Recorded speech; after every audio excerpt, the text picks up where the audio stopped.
Hello, everybody. Welcome back. Welcome back to the Late Show with your host, Young Brando from Los Angeles. Man, this has been a great day. I was fortunate enough earlier in the day to be joined by Bill Sanders from Watch Art Side channel, where we spent an hour discussing the legacy of Daniel Roth and the consequences of the recent developments within LVMH to revive the brand under the auspices of Louis Vuitton's La Fabrique du Temps, their high complications workshop. You may have just seen they have become they have just come out, they have just released a new automata watch. And La Fabrique du Temps, having had a long history of serving as a high complications workshop to a number of different makers over the years, from Hublot to Jacob and Co. to Speak Marin to Laurent Ferrier to Ralph Lauren. For the last decade, they have been essentially serving as the high horology hub for Louis Vuitton. And in fact, the entire manufacture now takes shape around La Fabrique du Temps in Meyrin, I think is where it's located near Geneva. Um, I was just talking with a collector on Instagram and kind of continuing the conversation a little that I had with Bill Sanders, of which the link I will post in the chat for you to watch later, whether this line of watches, the new Daniel Roth watches, will have some sort of regular production series as well, because they have announced, I think, an initial offer of 20 or 25 subscription pieces, so to speak. And considering that La Fabrique du Temps has in total about 2 dozen watchmakers, and that it already works for Louis Vuitton's high complications, I don't know even that's possible, right? I don't know if there will be Daniel Roth watches in the near future that will actually serve as an entry point to the brand, as a more affordable option for the brand. So that remains very much an open question for me. I want to share this link. Conversation on Daniel Roth with Bill Sanders of Watch Arts Eye. Please do check out that conversation, and please do check also um, Bill Sanders's very informative channel, Watch Arts Eye, where he literally discusses the art and science of collecting watches. So great interlocutor, great fount of knowledge. I really appreciate that. I did want to open the show with this beautiful news flash. High somnology, as you can see, the members of our audience, our subscribers, have very exquisite and expensive tastes. 25 $100 pillow. I hope it's some sort of body pillow or an anime pillow or something, Tommy. I hope it will take care of some other needs for you, because otherwise that seems like a very steep price point for just any old um, thing to rest your head on. But hey, we do unfortunately, especially in this hobby, have a very expensive uh, taste and a sense of style. So it's hard. It's hard, as they say. Um, I have a few watches to talk about, a few things to present on, but I won't waste much time right away on some of these things. Maybe, if someone jumps on the panel, we can also talk about some new releases and some interesting things coming from the world of watches in the run up to Watches and Wonders in Geneva at the end of this month.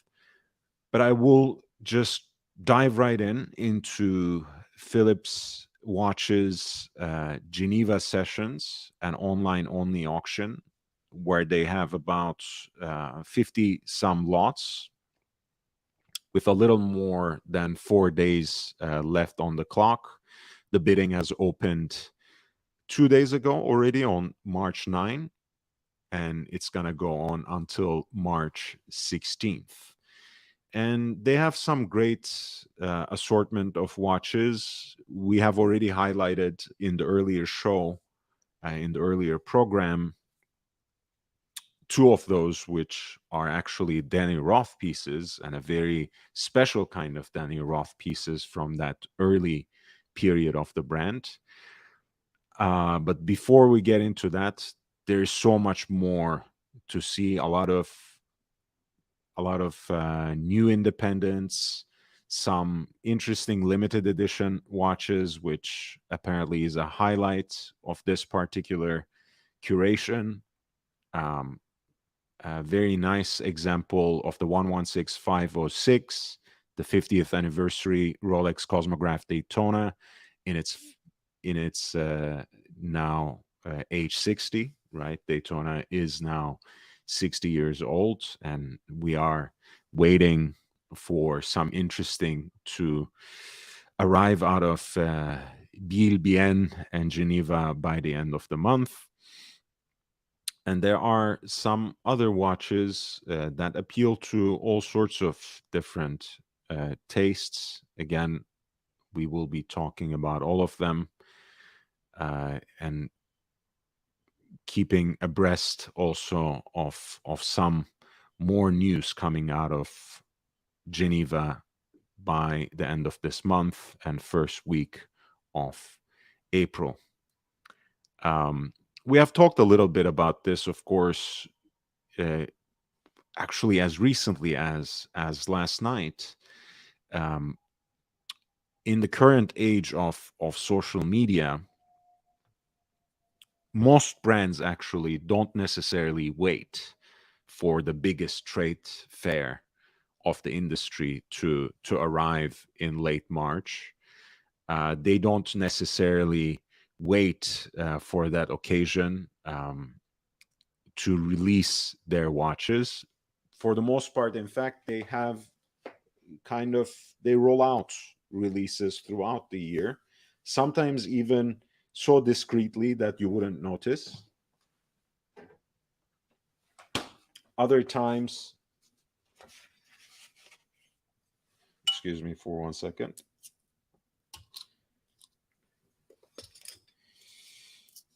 Right, since I can't get sponsorship for water apparently, so I'll have to drink beer. It's okay, we'll get there. Just need something cold. I've just stuffed my face with some fast food, so something to wash it down would be just fine. So the brands don't wait anymore for Basel, as it used to be, or for Geneva now, for Watches and Wonders to release their most exciting novelties. But nevertheless, the show is very important, and there will be a lot to come through. I want to highlight before we begin Czapek, which for me is really one of the exciting new independents. Of course, it's sometimes disparagingly called a Phoenix brand, which I always fail to understand when it's launched against a brand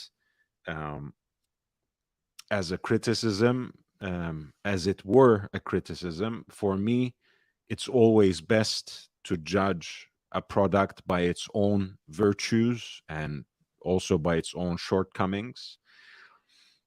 Of course, we all like a good narrative, we all like a good story, we all like a human touch to go with our watches. And I think actually, in terms of their customer relations, in terms of the particular attention they pay to the design, to the customization options, and to the delivery of every single one of their models, Chapek is actually an exceptional brand. I have recently heard that they are going to open up orders again for the Antarctique, which is the sports watch that you see on the screen right now. And it's going to be apparently a very short window. So if you have been pining for Chapek Antarctique, they will have a window of opportunity at the end of March, coinciding with Watches and Wonders. There will be apparently some new options as well. I'm guessing mostly dial variations, but you can always hold your breath for some other interesting developments.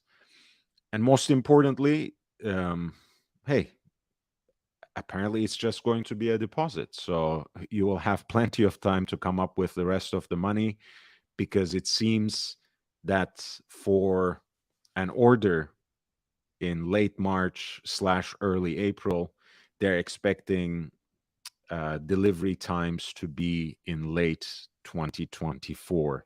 So that's a little discouraging, perhaps, but depending on how convinced you are by the product, that can very suddenly change. I really like the dial. It's so good that Nevada Granchen basically had to copy it in its entirety for their new sports watch that's coming out in about a month. They call it Stairway to Eternity. It is, I think, ultimately a stamped design, but it's very multi-dimensional and quite a delight to see in person. Um, the dimensions of the watch are right above 40 millimeters, 41. There's also a smaller version, a mid-sized version, so to speak, at 38.5. If you have, if you end up actually making the trek to Geneva, or somehow can find a retailer or a watch dealer that has one of these in stock, it might be worth trying it on, because the watch in full size wears pretty well. But there's always the option that the smaller size might fit you well. And for this kind of watch, which is already quite niche, I would rather go with something that fits you well, that pleases you 100%, that looks good on your wrist, rather than focusing on whether the smaller size will hold its value at all, or this or that. At the end of the day, we're talking about an emerging independent, and you don't really know how it will trend in the future. I've already talked a little bit about this watch in the past, but I do love the bracelet. I like the fact that they interpolate their own brand name with those polished center links, or interlinks rather. The Ch of Chapek, or the C of Chapek, their initial, that forms part of the integrated bracelet. The highlight of the watch for many is actually the micro rotor caliber on the back, the SXH5, which happens to be their first entirely in-house designed caliber. I really like the partially skeletonized bridges, the just the blacked out look is great. Of course, the platinum rotor weight itself, I think both in the way it matches with the case and for its added mass, I think is quite impressive. And the finishing is really special, and I think has its distinct style, which justifies the kind of plaudits that the brand has been picking up. Of course, the watch itself, being an integrated bracelet watch, is also quite modular. It can easily be fitted with its with rubber straps, with leather straps that I think come as part of the package. I think you get one extra strap at least with its matching buckle, and I have heard that they supply the rest quite easily. The water resistance is 120 meters, which matches the close relation Patek, which used to be one of the touchstones, of course, as the brand was being revived. I think they have moved away from that particular style of marketing, and I think for the better, because as important as it is to carry the name of Čapek, who was Patek's early collaborator, it's also so important to establish your own footing, your own visual identity, and your own story as an independent brand. And I think they have made strides in that particular realm, in that particular avenue as well. Hey, Basil, nice to see you, man. Welcome back to the channel, everyone. It's nice to see you all.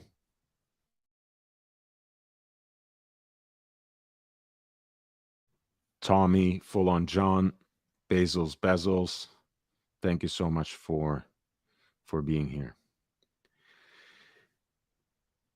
So this piece is lot 23 in the currently ongoing online Geneva Sessions auction by Philips. The piece has that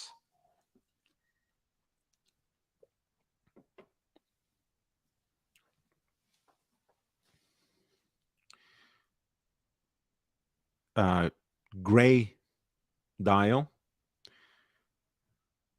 with their Stairway to Eternity. It comes on a bracelet, and I think also with the additional rubber strap as well. The case diameter is 40.5, so this is the larger model, or the standard model rather. And it's one of 40 in the Passage de Drake series, in stainless steel, of course, abiding by that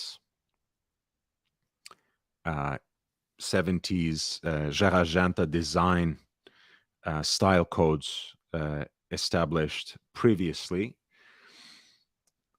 And the estimate is quite conservative. I expect it to go for higher, but it might be a good chance to pick it up, because I don't even know what the current retail price is. It used to be right around $20,000, but I don't think that is the case anymore. I think it will be much more expensive when that window of opportunity strikes at the end of the month. But the estimate is $10,800 to $21,600 for lot 23, which is the Čapek Antarctique. I'll go all the way to the top and start with what seems to be still an acquired taste, but also something that had been picking up in interest. I don't know what people call this color. I heard saffron yellow. I say sometimes school bus yellow, since I associated with El Profesor, my frequent collaborator here, who really likes this watch. The dial color is, of course, discontinued. This is the reference 126000, the Rolex Oyster Perpetual 36. Comes, of course, as a full set, quite clean, looks practically unworn.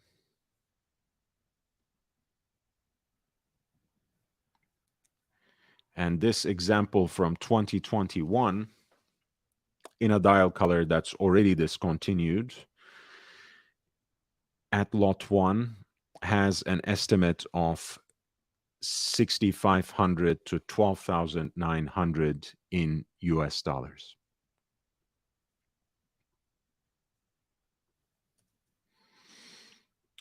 I'll post the link. Hey, JB, how are you doing, man? Nice to see you. I'll post the link to the auction page if you would like to direct my attention to any particular lots. Feel free to send it in with a super chat, and I will happily dive into it with more nuance and with more detail. This is a watch, I think that's, again, one of the highlights of the auction. I'm not a huge fan of Royal Oak chronographs myself, especially since they have been upped to 41 millimeters in case diameter. But this is really a stunning watch. It's a piece that was released on the 20th anniversary of the Royal Oak chronograph. So in 2017, if I'm not mistaken. And the reference number is 26331IP. And the IP stands for the titanium base material and platinum accents. So whereas the case and the bracelet is executed in titanium, the octagonal bezel as well as the polished interlinks on the bracelet are actually platinum, which really takes up a notch the usual interplay and contrast between brushed and polished surfaces that have been so definitive of the integrated bracelet sports watch genre. This was made apparently in 500 pieces. It has an anthracite gray dial with these deep blue chronograph registers for contrast.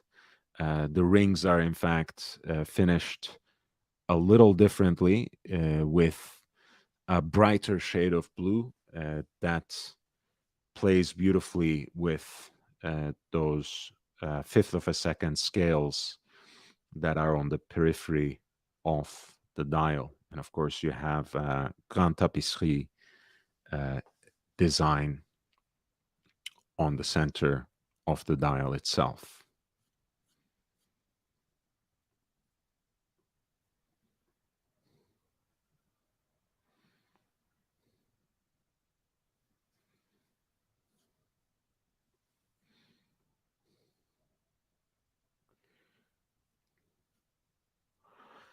Lot number 3, which is an Audemars Piguet Royal Oak chronograph, 20th anniversary limited run of 500 pieces, reference 26331 IP. The estimated value of the watch is 32,300 to 64,700 US dollars.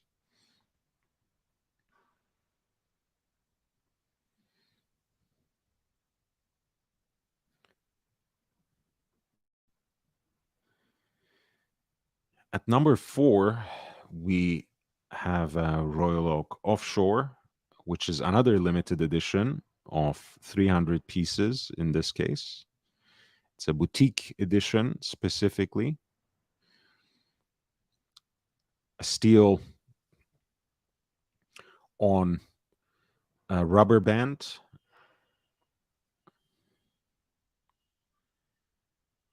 This is from 2008, 42 millimeters in diameter, of the Royal Oak Offshore Scuba Edition. Let's read a little bit from the catalog essay. An attractive stainless steel case, a power reserve of 40 hours, and a water resistance rating of 300 meters.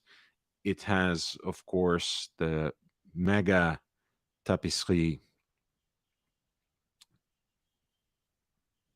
dial with those enlarged squares at the center of it.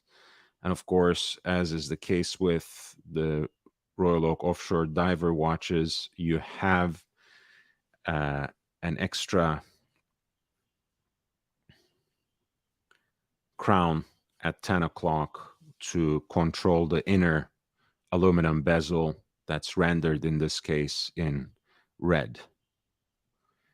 That is reference number 15701 ST, a boutique limited edition of the Royal Oak Offshore Scuba, a run of 300 pieces from 2008. Lot 4 is estimated to fetch an amount between $10,800 to $21,600.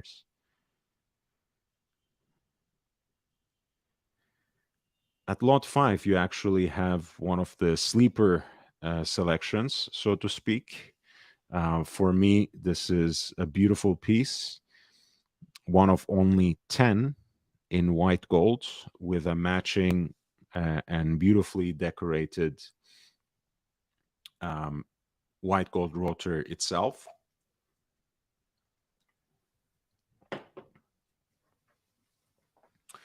It is a limited edition of 10 pieces. It's number 10 out of 10, made for the Tokyo Ginza boutique of Breguet. A 38 millimeter piece that is 100% pure beauty and simplicity. All the design codes of modern Breguet that were established through the 70s and 80s under the highly influential vision of Daniel Roth and François Baudet are here to be seen, even though this is a much more recent watch, of course.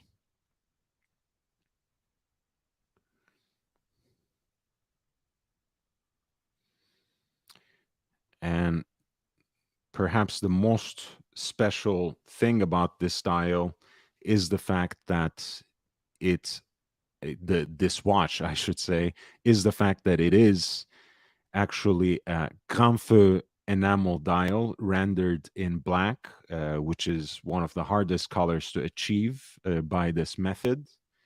And if you can see it, I mean, this is the closest I can get to it, but there's actually the secret Breguet signature around 6 o'clock, which only appears from certain angles, of course. The handset is signature Breguet, those apple-shaped hands, the pomme hands, the stylized Arabic numerals, the fluted case band that is likened to a coin edge finish, the straight lugs, as I mentioned, all of those are elements of a Breguet wristwatch aesthetic that was honed and perfected in the 70s and 80s. And it's still the kind of style that best represents Breguet. Daniel Roth always says that one of the things that he really enjoyed doing when he was at Breguet until 1987 was making extra thin dress watches. So this is actually a great way to preserve and continue that kind of tradition, as much as we know Breguet and Daniel Roth era Breguet more by the tourbillon, hand-wound chronographs, and even perpetual calendars. But the dress watches, when it comes to Breguet, then and now are just as great. This is Lot 5, a reference 5175, 10 out of 10, made for the Ginza boutique, 38 millimeters in diameter, and very beautifully executed Grand Feu black enamel dial. The estimate is 10,800 to 21,600 US dollars for lot number 5.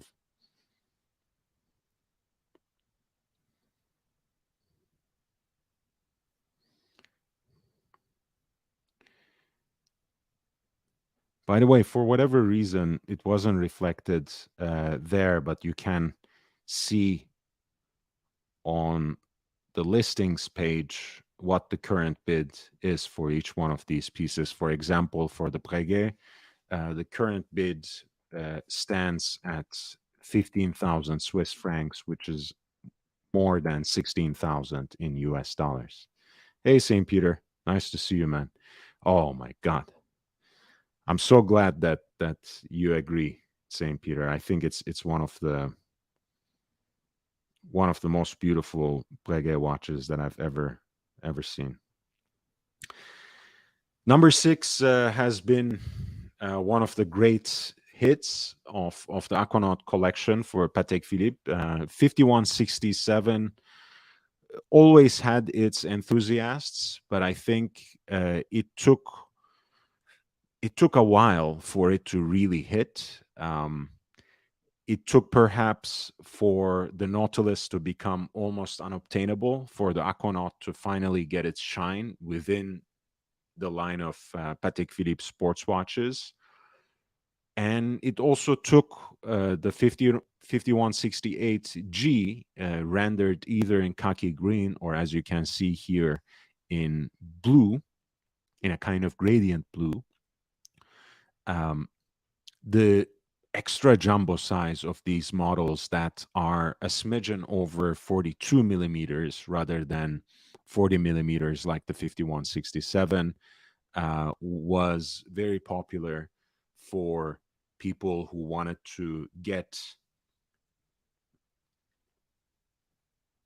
a Patek Philippe sports watch in white metal, but didn't quite enjoy the Aquanaut, thought it was too small, thought it was too discreet, perhaps. But this hit the right spot for many burgeoning collectors of these kinds of watches. It created a hype of its own. And of course, the blue dials have been a craze for the longest time. One thing that I do like about the Aquanaut, especially in the most recent generation, is how the globescape pattern of the dial flows so wonderfully with the tropical, with the rubber band of the watch, which reflects a similar pattern. It's almost like a more casual take on the whole idea of an integrated bracelet watch. So I do appreciate that, both for 5167A and 5168G. This is a piece from 2020, and it has an estimated value of 53,900 to 108,000 in US dollars. That is lot number 6. It's already 65,000 Swiss francs. The current bidding stands at 65,000 Swiss francs. Number 7 is one of my favorites when it comes to white metal reversos. This is a piece that was released in 2011 for the 80th anniversary of the Reversos. In a way, it announces the dawn of the heritage era for Jaeger-LeCoultre, which is still celebrated and extended with their new, most recent collectibles initiative. It's expanded beyond the Reverso, but 2011 was an important turn for the brand, I think, because having used the iconic rectangular flipping case of the Reverso as a canvas for their complications, since 2011, they have more subtly turned towards reiterating and in a way also honoring their established designs.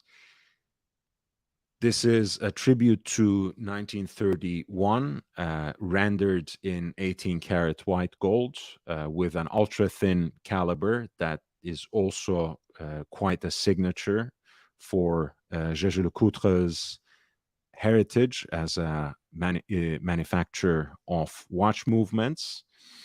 It has a lovely Crenay silvered dial that has these deep blue accents, which play really well with the classic blued steel hands, an enlarged Arabic numeral at 12 o'clock, and the small seconds complete the picture.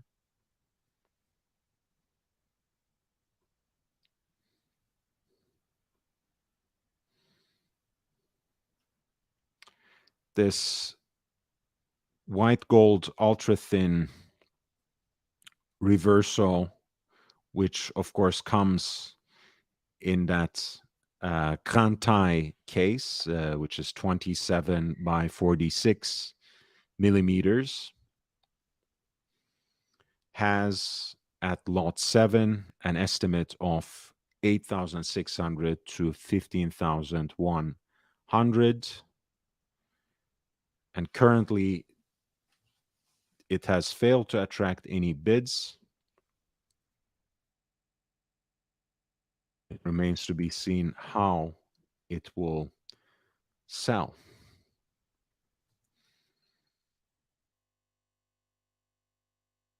Next up is that monopusher chronograph that I highlighted from Daniel Roth. This is lot 8. It's only one of 36 pieces to have been made for this model in this particular metal. There's said to be 16 additional units rendered in platinum.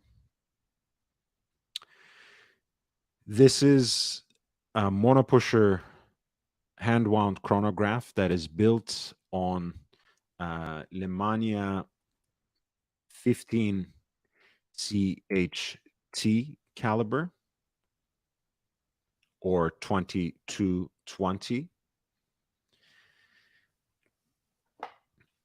It perhaps has more of a Breguet look than a lot of other Daniel Roth watches you have seen, perhaps.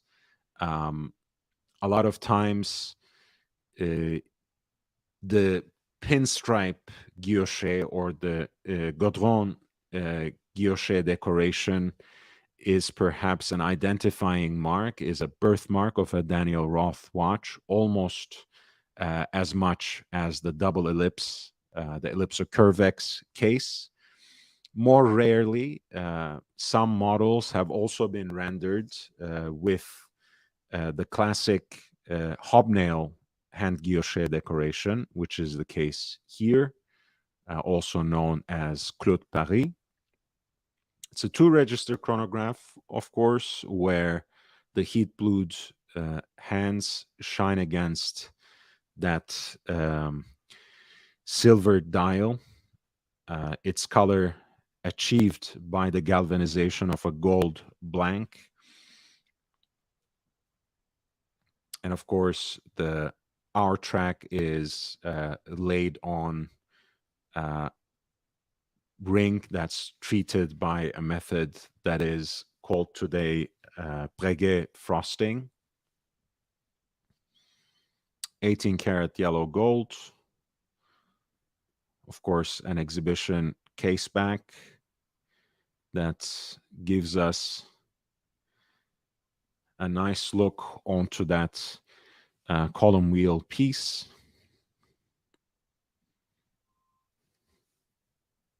The condition seems impeccable.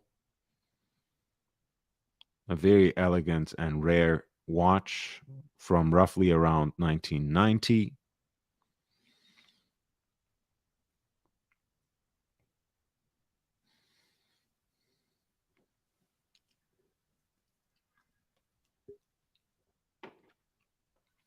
The estimate for this watch is 21,200 to 42,400 US dollars, but it's already being bid at 26,000 Swiss francs. So lot number 8 is currently trending above 28,000 in US dollars.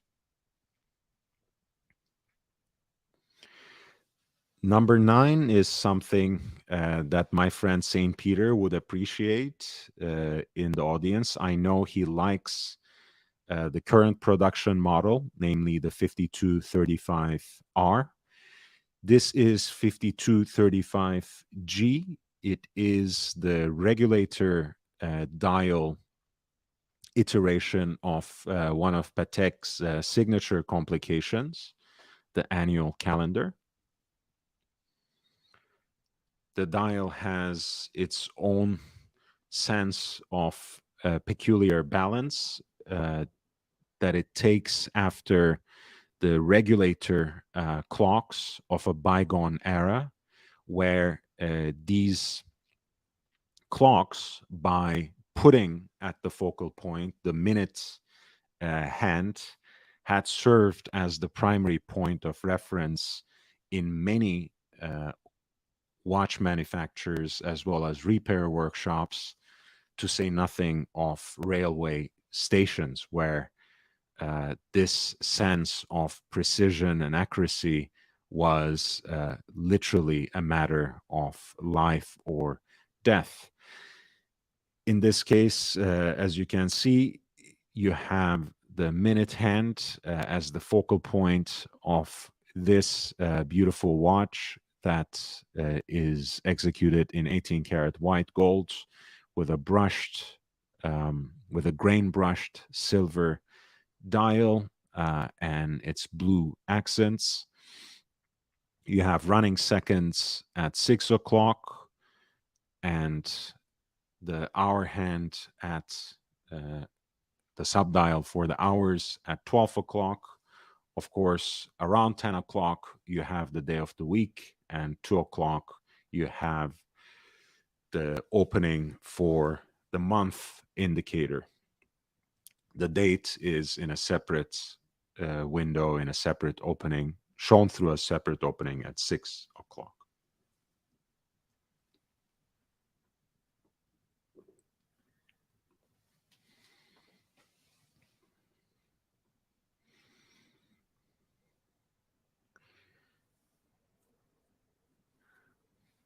The movement is a micro rotor, which has been one of the delights for the Patek enthusiasts ever since it was introduced on the caliber base 240. This is, of course, a later iteration. 280, I think, is called. No, I'm sorry. It's 31-260 REGQA, which stands for, of course, Régulateur Quantième Annuel.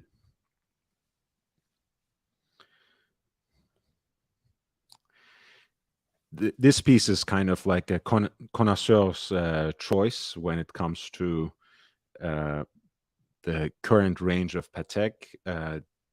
5235G actually offers a very good value proposition on the secondary markets.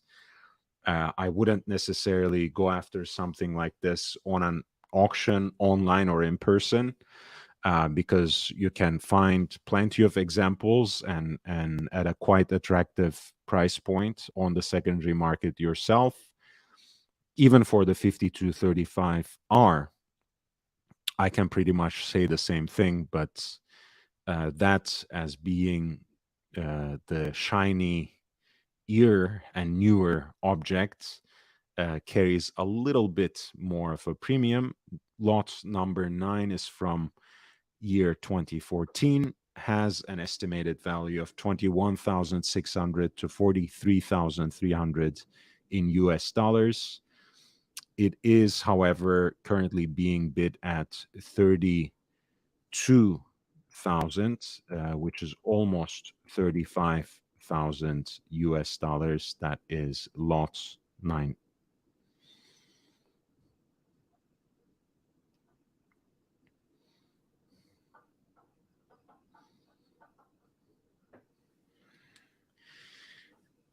It's St. Peter's lucky day. This is lot number 12. As you know, St. Peter is a huge fan of Max Büsse and friends. And this is the MAD 1 edition.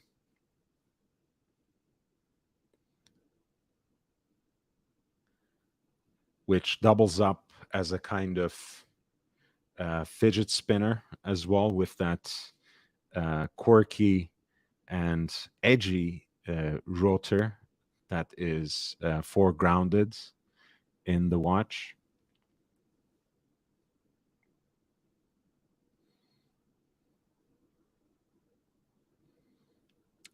The upside down triple blade rotor. This is the MAD 1 Red, of course, served up here with a rather conservative estimate of $2,100 to $4,300. Lot 12, I believe, is already being bid at quite higher than that. And the current bid stands right over 4,300 in US dollars. Oh, well, I did, St. Peter.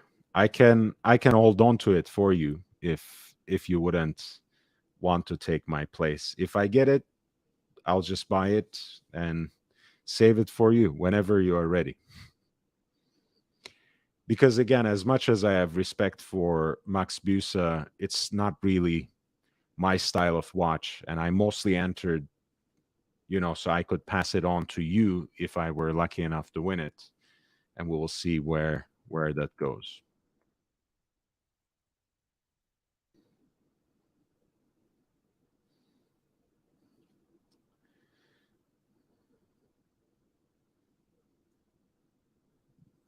Please hit the like button, by the way, while you are listening. If you're enjoying the show, please hit the like button. If you're learning something, it helps me a great deal.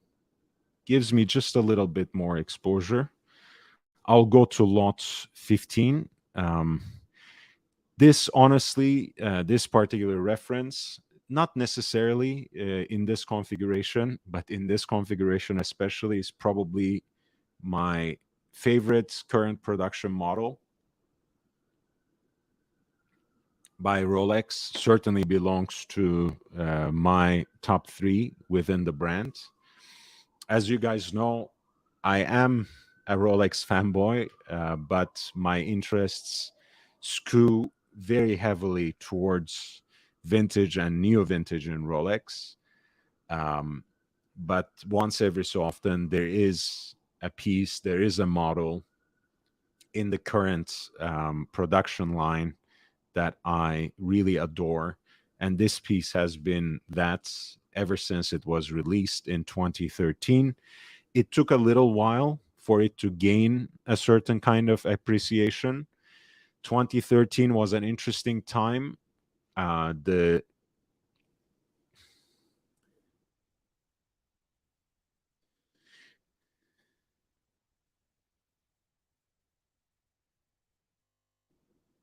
the time, precious metal Daytona was not as familiar and as convenient of an idea for the collector. It was still very much a rare thing and a kind of niche interests. So even in the white metal, that may have been a turnoff for certain people.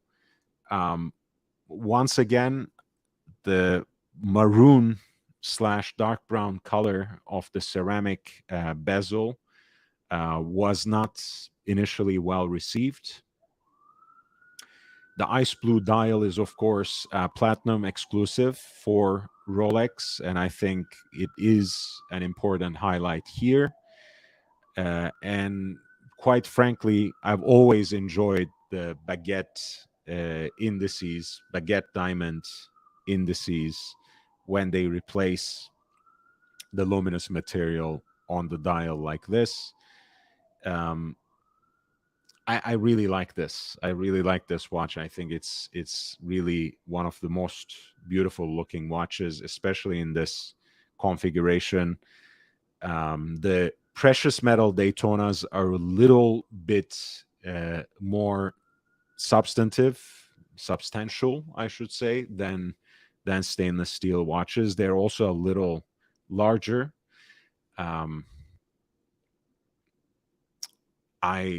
I don't know. I can't say much about this watch, but one thing I like about the Daytona overall is the fact that it preserved its proportions for more or less in the same way since 1988, since the introduction of self-winding calibers for the Rolex Cosmograph Daytona, first on the base of Zenith El Primero caliber 400 until year 2000, and then with Rolex's first in-house self-winding integral chronograph movement 4130 since the year 2000. This is, of course, a great piece, lot 15, a reference 116506, a platinum Rolex Daytona with baguette cut diamonds on the dial from 2019. This was the 50th anniversary model. Let's see what Rolex has up their sleeve on the 60th anniversary, which is this year. The estimated value of the watch was $75,000 to $150,000, and lot 15 is already being bid at 100,000 Swiss francs, which is more than 108,000 in US dollars.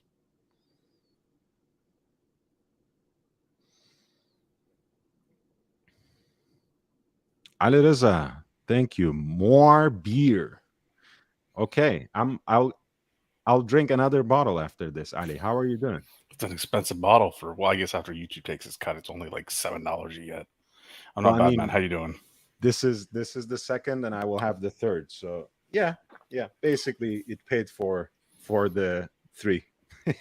How you No doing, man? complaints, though, man. It's great. It's great. It's nice to see you. I had a very nice conversation earlier today on the live stream with Bill Sanders from the Watch Art Side channel. Yeah, it was about an hour. I caught about 40 minutes, and then I stepped away. When I came back, I guess it had just ended. So it was a Yeah. good conversation. He is a dapper man. He's a smart man. He's a modest man. Yeah, next time, and I have a good excuse for it as well. He has been on this channel for the second time now, and I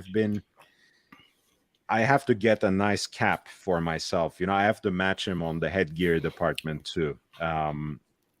Every time I feel outdone, especially with the 3 threads of hair that's remaining on my head, I should have used that occasion to introduce a new look, but it's okay.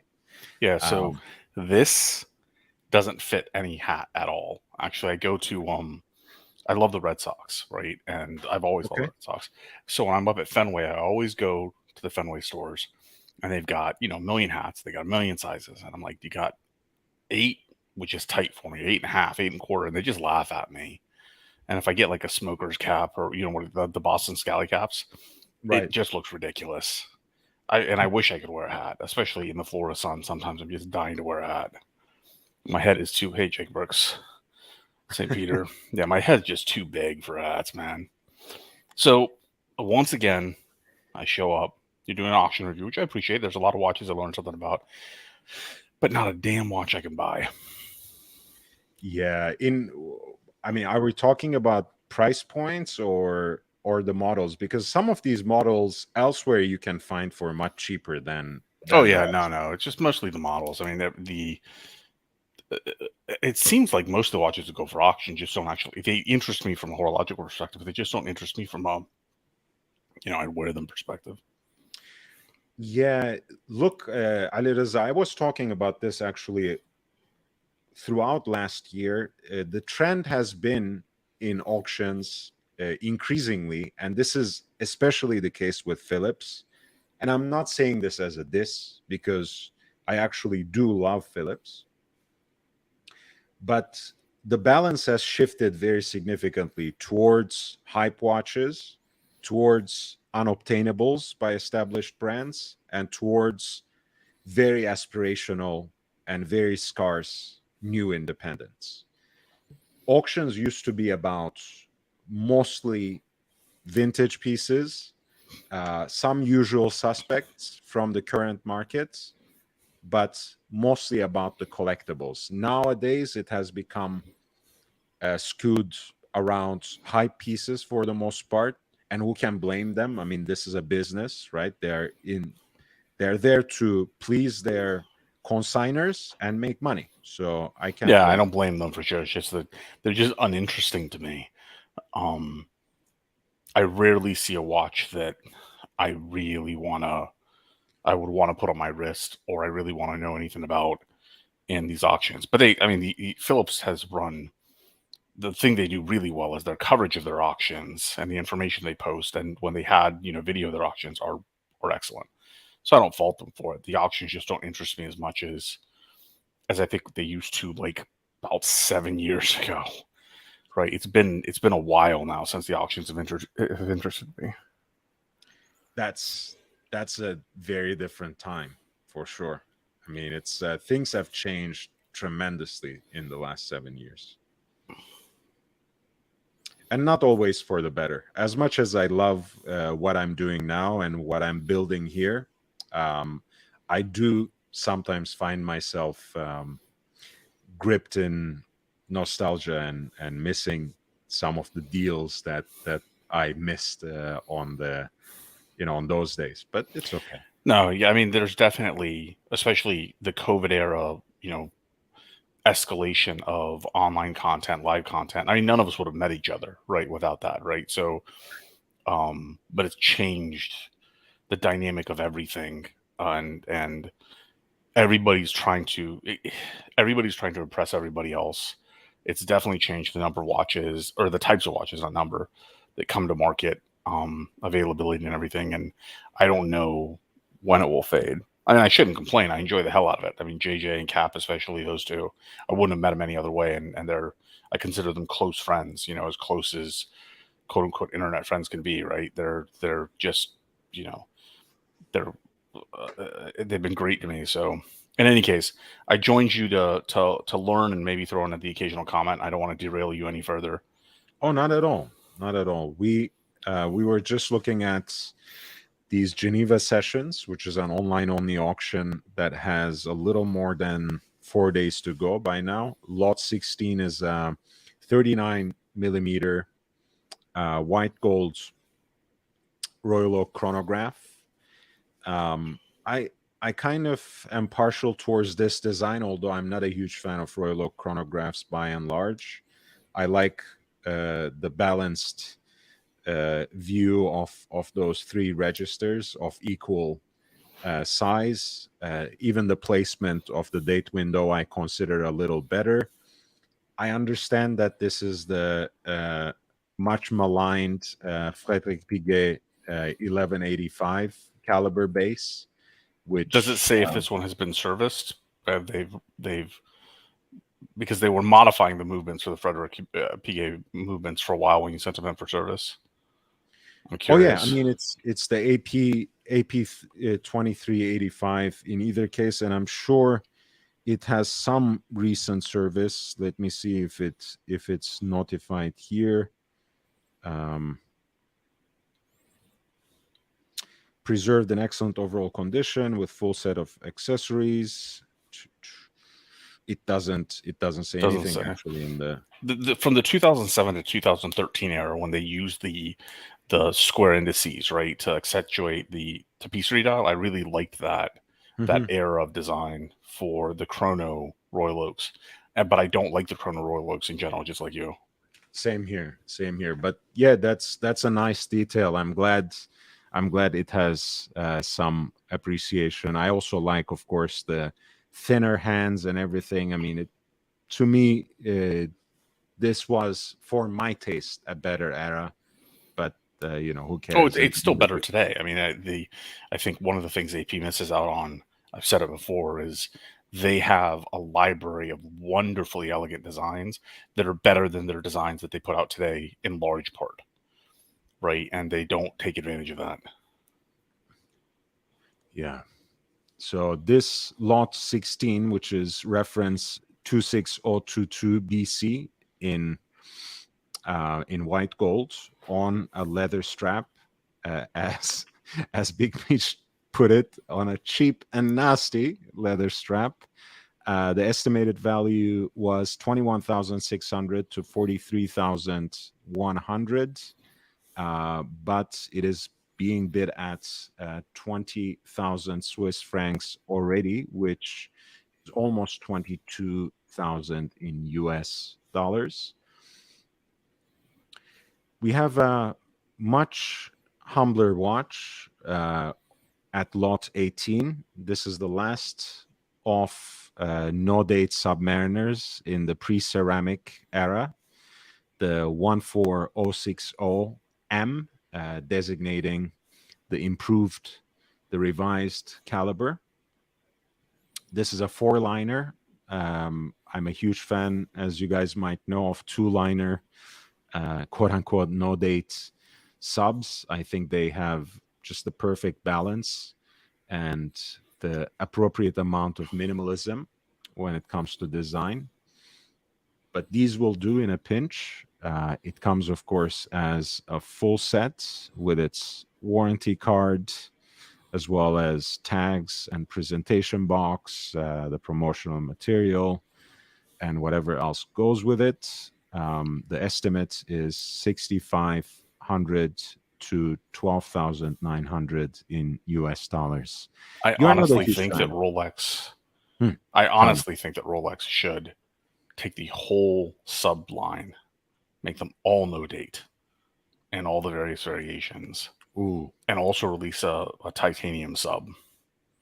I think the sub and no date is just, for me, flat out superior to any of the Cyclops subs, and they should release more varieties and a titanium.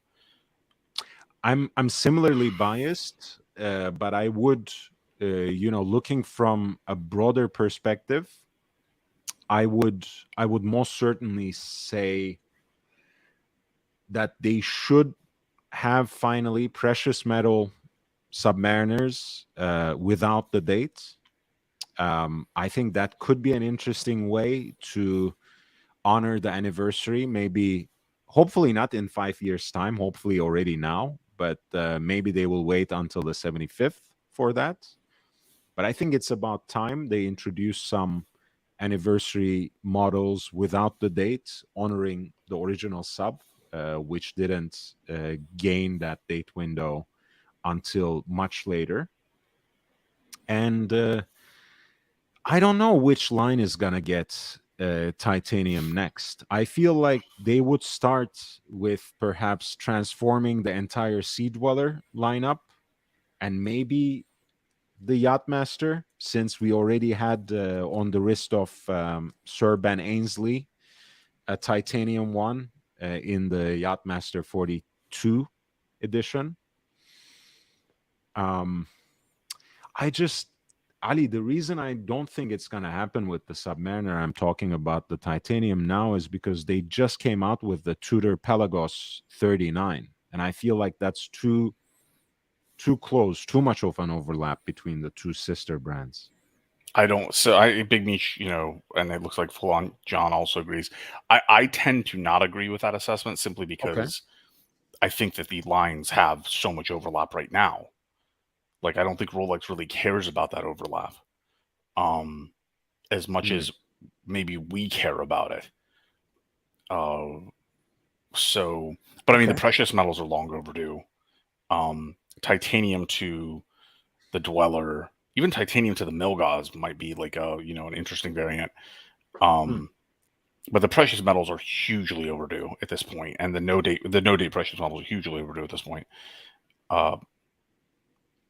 And I think it would give the subline, which is, the most, I don't know if it's the most sought after line, maybe the GMT line is, but if they made more no dates, it would differentiate from the GMT line if they even did a two-tone, right? They could do a yellow gold or root beer style sub no date, and it would be different enough from the GMTs that I still think it would be just ridiculously popular.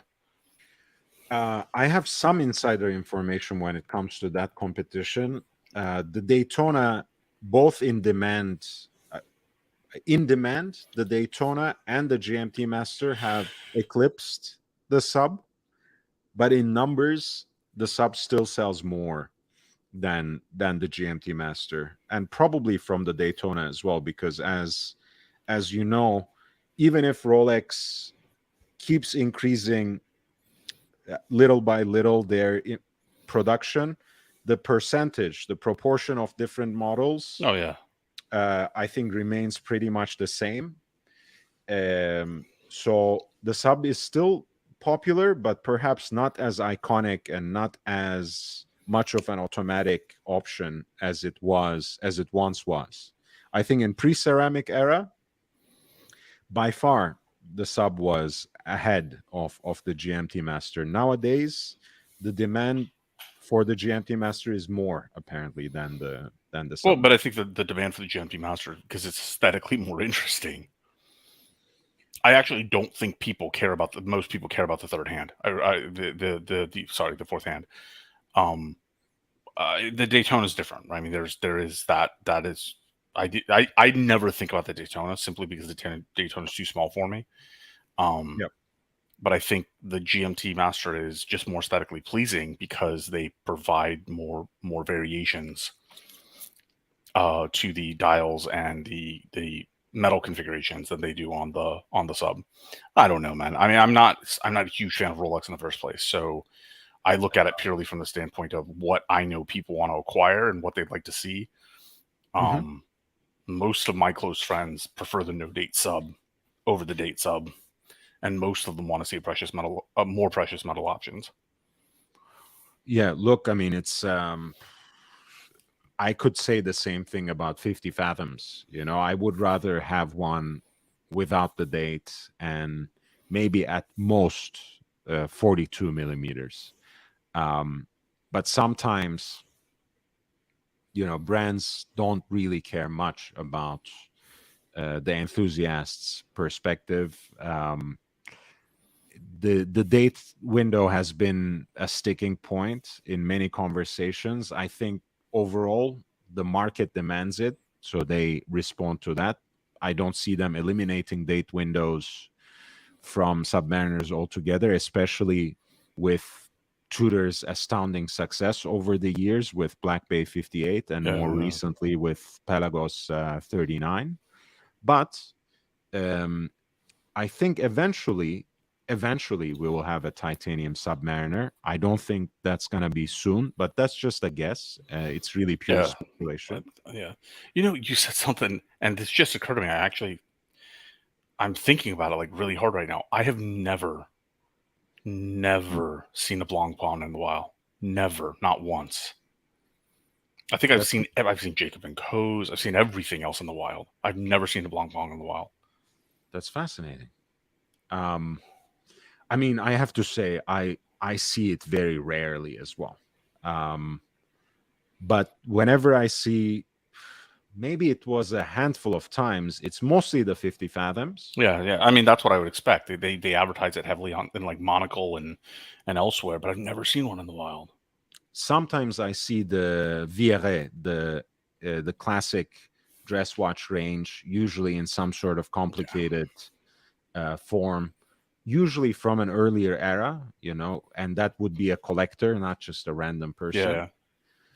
Yeah. But 50 fathoms, I have seen it, but still it's like, 50 fathoms, there's a reason as to why a lot of people might still refuse to recognize 50 fathoms as the first modern dive watch, because it's really has remained for the longest time and still today in the shadow of the latecomer, which is the Submariner. So it has an interesting fate, even though in many ways it is just as iconic.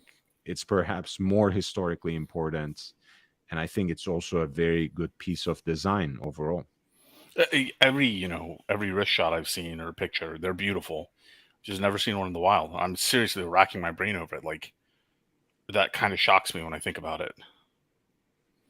It's the price point too, I think, because Blancpain has a lot of, in the current iteration of the brand, at least, it has a lot of, hey, Fulan John, thank you so much. 199. Love you too, man.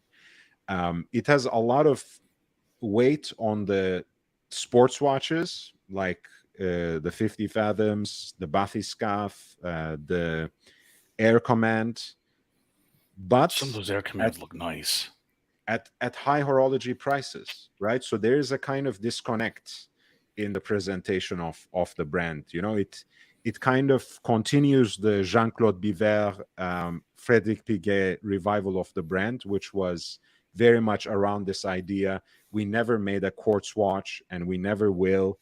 We make complicated watches in serial production. It continued that philosophy under Swatch Group, but leaned heavily over sports watches, which are priced still like high horology pieces. So for the average collector, that's a hard pill to swallow. I would think the pill would be equally hard for most of the Breguet type 2021, 22. I don't know. Yeah, I mean, I don't honestly know. Just that. But I'm just in my head. I'm racking my head. I just have never seen one in the wild, which kind of shocks me. Here's the thing, Ali, though. When it comes to 50 fathoms, right now, for example, the list price is for the standard 45 millimeter titanium model. The list price is around $15,000. Yeah. On the secondary markets, you can find the best deals. You can find right around 10,000. For the Type 20, the list price, I think, when it was discontinued already 4 or 5 years ago in 2018, the stainless steel Aeronaval, the no date model, I think it was already almost 10,000. And on the I got mine for 4,000. But wow. But easily you can find one for 5,000 today in the market. So the fact that Breguet is so bad at value retention makes their watches much more, many in number on the secondary market, and much more appealing to the average person. So Type 20 you can find much more often, although obviously not as commonly as a Speedmaster, for example. But yeah, Blancpain is just, it's expensive. It's really expensive. Yeah, fair enough. Yeah. Those guys at Breguet, man, I love that Breguet I got. And then they would not sell me a strap that was big enough for me. They were like rude about it. I'm like, all right, I guess I'm taking a bath on this watch. I love the fact that Belluti is of course an exception for you, but you don't seem to be learning your lesson from dealing with certain French maison. It comes with the territory, man. they really think that mistreating you is part of the luxury experience. I think they really think that. I guess so, man. Because it was a 21 to 3817. Beautiful, beautiful, beautiful watch. But it has that really unique bolstering to the strap. So I wanted a factory strap, right? Yeah. I didn't want to just immediately go for an aftermarket strap, and it was just weird how rude they were to me about it. I'm like, what do you want me to do? Chop my wrist up? And this is a giant watch. Are you telling me nobody has wrists my size? It's strange. I mean, again, it's an interesting house. How to put it? I mean, yeah, I don't want to say anything more negative than that. No, I can do that. Yeah. Pompous assholes. Yes, full on, John. I think it really does. The sapphire bezel they introduced for the 50 fathoms on the 50th anniversary has certainly been one of the best things they did with that model, with the brand overall. I think it gives a beautiful look to the watch. I do, again, it's a watch that I like so much. I keep waiting for them to release something that looks like the original 50 fathoms, no dates, in as close to 40 millimeters as they could. And I keep delaying buying it for that reason. But I think eventually, even at 45 million, I mean, I like it so much that I know it would look ridiculous on my wrist at 45. I still once every so often consider buying one. It's just a stunning watch in black or in blue. It's a beautiful watch, man. It's amazing. It's a beautiful watch. I love the depth that the bezel brings to it. Yeah, and also, the dial itself is kind of stepped too. Yeah. So there's a lot of dimensionality in the design of the watch. And frankly, when it comes to sports watch movements, the Blancpain Caliber 1315, excuse my French, really shits all over whatever you can find, from Rolex to Patek to just about anything on the market. 120 hours of power reserve. The finishing is quite stellar as well for that kind of watch. Let me see if there's a view of it. Yeah, they present it here without the rotor, of course, which gives a nicer view but can be sometimes misleading. This is 1315. If they made a watch that's right around 40 millimeters with this caliber, and in a way that is close to the vintage 50 fathoms, I think I would be in line to get a watch like that. Yeah, I'm not sure. I mean, they're 40. I think they're 44 or they're 45 millimeters. 45. I don't know. I mean, for me, that's fantastic. Great. Wonderful. Yeah. I don't know if that's the right. I mean, 40.5, I think, would be the right size for this design. At least for the market. But they're beautiful, man. Look at that. Yeah, I'm trying to see if I can find the other thing I was going to say about the 50 fathoms, Ali, is since they are so expensive new, and since they are already kind of a niche watch, a lot of people who like the 50 fathoms actually try to dip into the vintage market.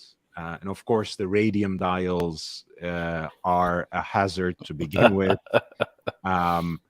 And find one to find a dive watch that has provenance and that's well preserved, that's a huge challenge, and it does have premiums attached to it. Nevertheless, compared to a Submariner of a similar vintage, 50 Fathoms vintage pieces can be quite attractive in terms of the price point, again, for what they are, right? I'm not saying they're cheap or anything. So I think the enthusiasts usually end up there when it comes to the 50 Fathoms. Let me see if I can find some of these pieces.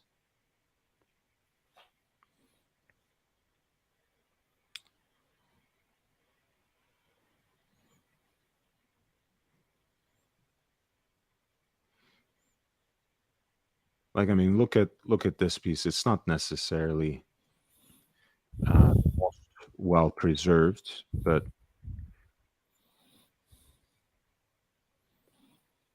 That's a throwback right there. yeah, I mean, you want a vintage diver, it's a fantastic piece. And it has its own character. The bezel itself is something quite remarkable. 1961. Mm-hmm.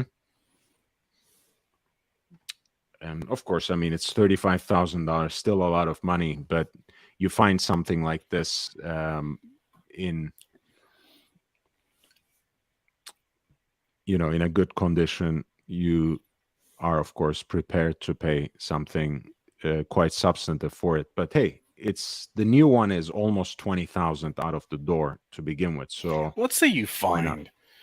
So the idea of a birth year watch for me, right, has appealed for ages now. Okay. Let's say you find one in good condition, right? You want all original pieces, good condition. Do you get the gasket serviced? I would. That's what I would think. I would think you would get the gasket serviced so you could actually wear the bloody watch. But a lot of people are like, yeah, you don't touch it, you don't do anything to it. I'm like, no, I mean, you can't wear it. I mean, look, when it comes to the radium dial pieces, sometimes people seriously don't even buy to wear it. They just buy to collect.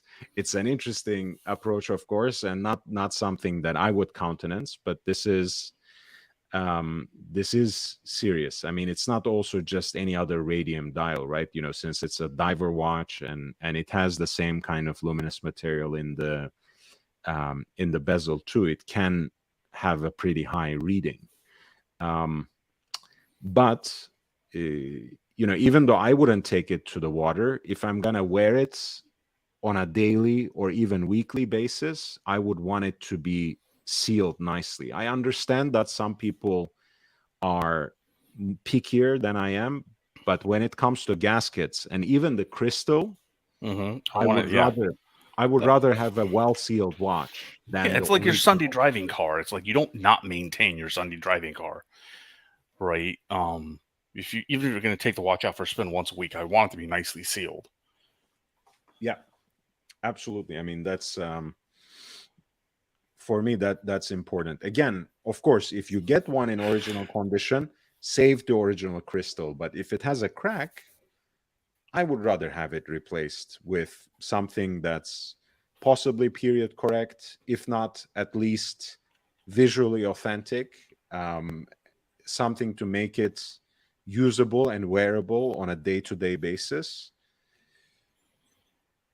But yeah, again, I mean, these are creeping up in price. I didn't realize that they went all the way up to 40, 45 recently. But hey, I mean, again, if you are really wedded to the aesthetics of a vintage 50 Fathoms, I think you would rather go with a piece like this than get one under the current configuration. Again, a beautiful watch, but to me, it's a tad too big. To me, it's very expensive, even though it has elements of it that might justify the price point in this kind of market. Nevertheless, for something that comes on a strap, it has its drawbacks. It has its shortcomings. It has aspects of it that turns away most collectors from it.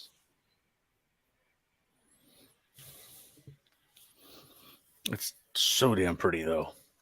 Yeah. I think blue is a very beautiful one, even though I'm partial to the black myself. Yeah, I'm quite drawn to the black because it is the original. So, but for once, I feel like that offers something almost unique.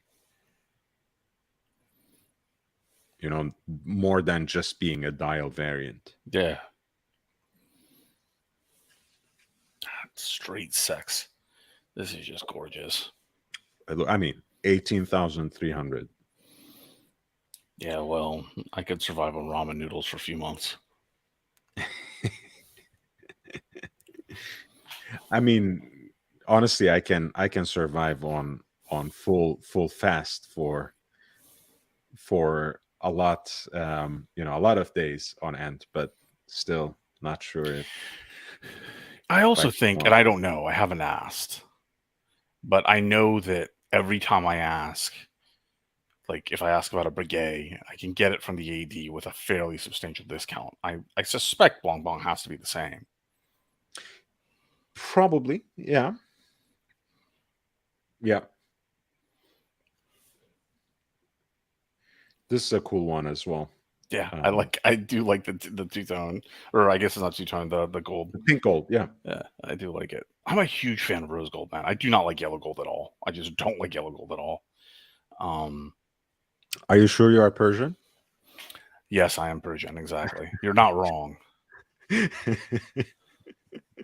You're not wrong. Like, it's just... I mean, it's kind of, you know, it's kind of unpredictable and unexpected for a Persian man to not like yellow gold watches, but, you know, I'll let it I just don't like yellow gold, period. I like white gold. I like platinum. I like silver. And I like rose gold. I just don't like yellow gold, period. Yeah, full on, John. I sometimes, you know, have those sorts of plans, you know. I could never sell my sub, of course, but once every so often I think, like, you know, should I sell all my watches and just have the sub and one like ultra grail piece?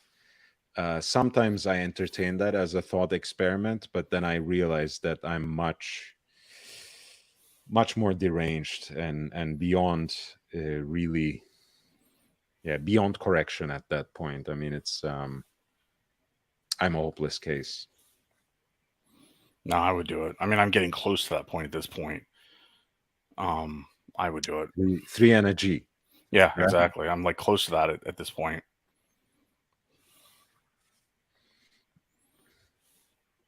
You know, it's just too damn hard to decide. You know, it has to be, in an ideal world, that grail piece has to be something, you know, very quickly. It has to be something like a platinum datograph from Lange. It has to be something like an open worked jumbo from Audemars Piguet.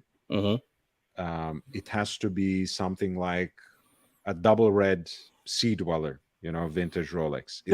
But you're right. But the thing is, like, when they give me the call for the open work, right, I don't see myself wearing any other watch for I don't know how long. I just don't see myself wearing any other watch. So I might as well, like, you know, downsize even further. Just 2 automatics and a G-Shock. Like, I totally see myself being entirely comfortable with that. I mean, again, Ming. Oh my God.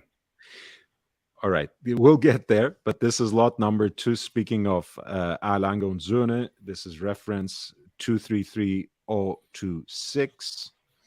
It's an 1815 with that signature 3/4 plate in German silver, the swan neck regulator, freehand engraved balance cock. Pause. And I mean, again, I guess I'm just too partial to Lange, but even in this kind of pared down model, I really appreciate the heat blued alpha hands, just the two-hander aesthetic with small seconds at 6.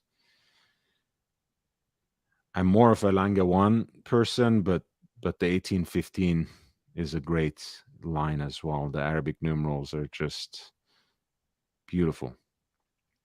This is a piece from 2015, 38.5 in diameter.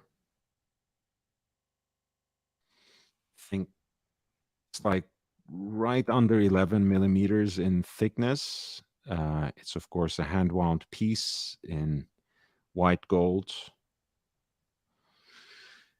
Lot 22 has an estimated value of 10,800 to 21,600 in US dollars, and I think it is being currently bid at 11,000 Swiss francs, which should be, I think, around 12,000 in US dollars. I'm sorry to have skipped over these because there's some interesting pieces. At lot number 9, we have an open worked titanium Bulgari Octofinissimo, one of 200 pieces with very striking cobalt blue accents as well.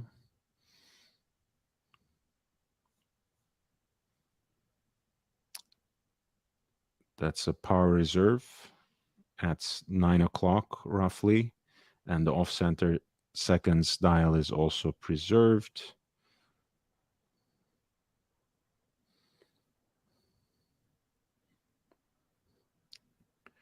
This is a hand-wound movement, by the way, not the micro-rotor movement. Hence, the power reserve indicator on the dial makes a little more sense. This Bulgari Octofinissimo reference 102941, which is a limited run of 200 pieces, has an estimated value of, again, 10,800 to 21,600 in US dollars. And the current bid stands at around $14,000. Do you like the Bulgari Octofinissimo as a piece of design, Ali?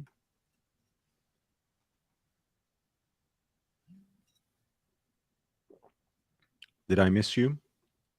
Oh, yes. Be right back. I do. I'm quite a big fan of the Octofinissimo. I think I can't sometimes believe that it has already been in existence for 10 years. For something, you know, in an era where every single brand has built from scratch their version of an integrated bracelet, Gérard Janta design watch, Bulgari did something more original with an iteration of what was originally a Gérard Janta design, which was the Octoroma. They have added more layers to the case design in innovating with that micro rotor caliber and leaning hard into the ultra thin aesthetic. In titanium especially, they have created a watch that's barely existent. Quite an impressive feat from a technical standpoint. I think aesthetically, it's a watch that has enormous wrist presence. That is a turnoff for some because it does wear quite large on the wrist, especially wide on the wrist, I should say. I really like it because it's the kind of watch, even in stainless steel version, which is a little more of a playfulness, a little more of contrast. in terms of the interplay of polished and brushed surfaces.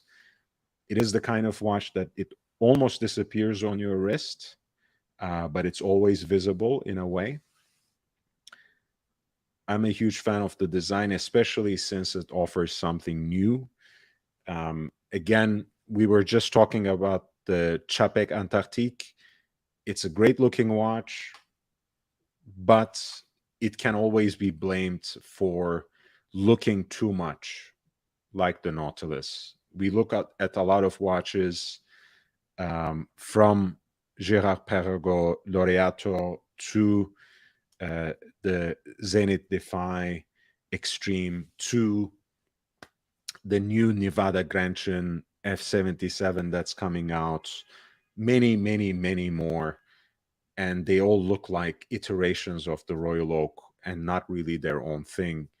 But I do appreciate, again, the Bulgari Octofinissimo and the Alan Söhne Odysseus, because they're unmistakable for any other watch, even though they abide by some of the recognizable codes of integrated bracelet design.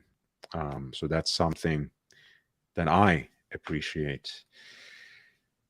Lot 20 is Moser in one of their striking fumé red dials. It's a reference 3200-1207 in stainless steel.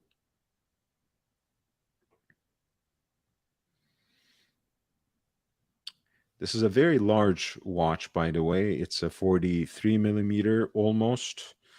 This is the Pioneer Center Seconds. So kind of in and out of the office, everyday wear, everyday, daily driver kind of aesthetic. It's that kind of watch that can do double duty. Too large for me, but it offers a lot in that package with a lovely self-winding caliber. That skeletonized rotor weight, I think it's in tungsten. On the rubber strap, of course, that makes it seem much more casual.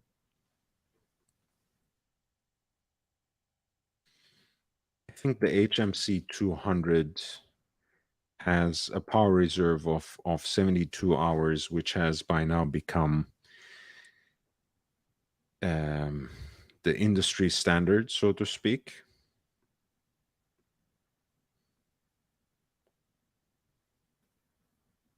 Increasingly, I have a lot of respect for Moser watches. A lot of times I find them a little oversized for my taste, for my wrist. But the dials are immaculate when they are doing things that are more conventional, that are more horologically oriented rather than gimmicky and trolling, etc., which is something that they increasingly do. I really appreciate Moser. I think they're great. They're perpetual calendars that were designed for them by Andreas Schreller at the moment of their entry into the modern market in 2006. A complication that won them the Best Complication Award in the GPHG all the way back then is still amazing. Their new Abyssal Blue Tantalum Perpetual Calendar was a hit, the Endeavor Perpetual Calendar with the Abyss Blue dial. This lot, number 20, has a pretty conservative estimate of $7,500 to $15,100 US dollars. It is already being bid at 7,500 Swiss francs, which is more than 8,000 US dollars.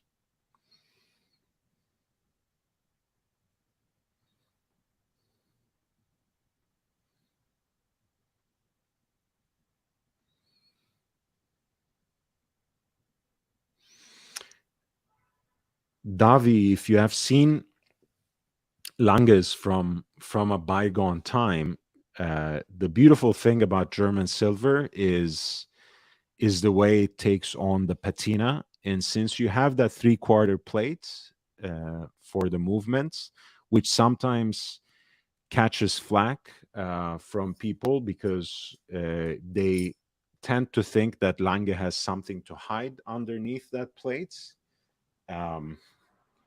But the way German silver takes on that yellowish hue as it ages, as it patinates, creates quite a unique sight on the back of that watch. It's really something that an enthusiast can appreciate, especially if you lean towards vintage watches, towards neo-vintage watches, especially if you are taken by how time does its work, how nature kind of touches these pieces with its hand over time. It's something to be appreciated. So I really like the 3/4 plates on the Lange movements. This is Lange 1 Lumen with the moon phase. It's a Grand Lange 1. Without even looking at the specs, you can easily tell that because in the standard Lange 1 as well as the little Lange 1, whenever you have the moon phase, it is actually lodged into the small seconds dial rather than the main dial. In this case, you can see the moon phase in the main dial. Since 2016, the moon phase indicators for Lange also serve as AM PM, day and night indicators, because they have basically two discs, right? They have one disc that makes a rotation in 24 hours, and that changes from a light blue to a night blue over the course of the day.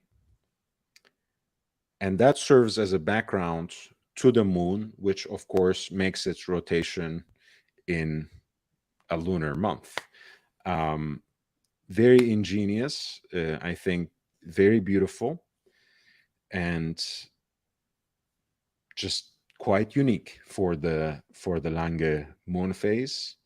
This is of course one of only 200 for the lumen.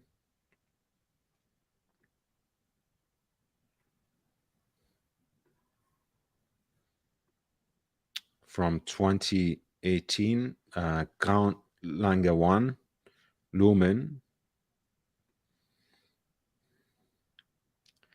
with that semi-transparent dial that offers an additional glimpse onto the movements, as well as, of course, a unique luminosity.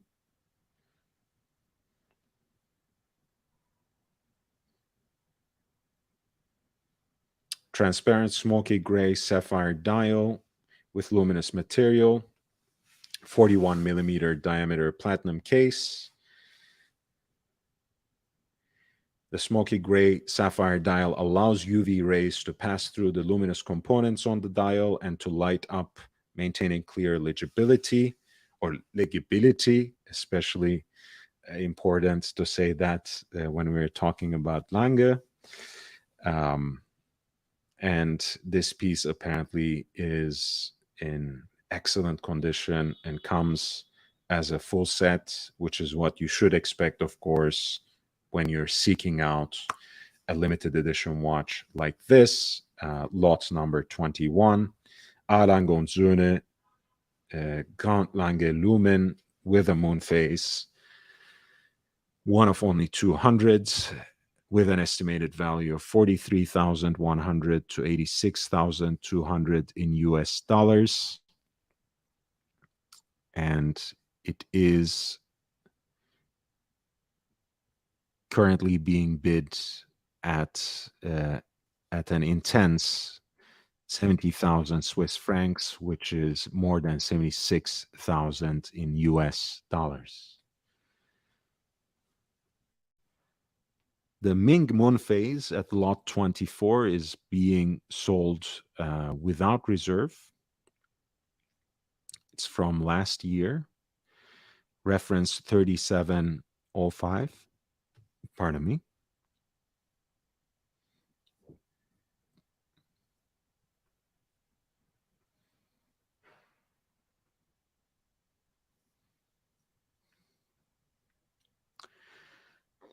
It's a stainless steel watch with, I believe, a ceramic dial.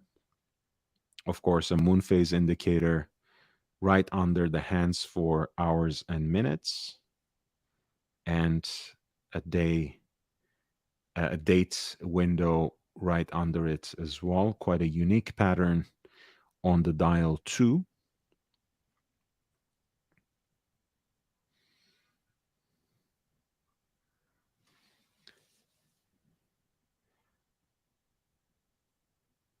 Okay, divided into two layers. We're talking about the dial. The lower one is textured metal in a midnight blue to black gradient.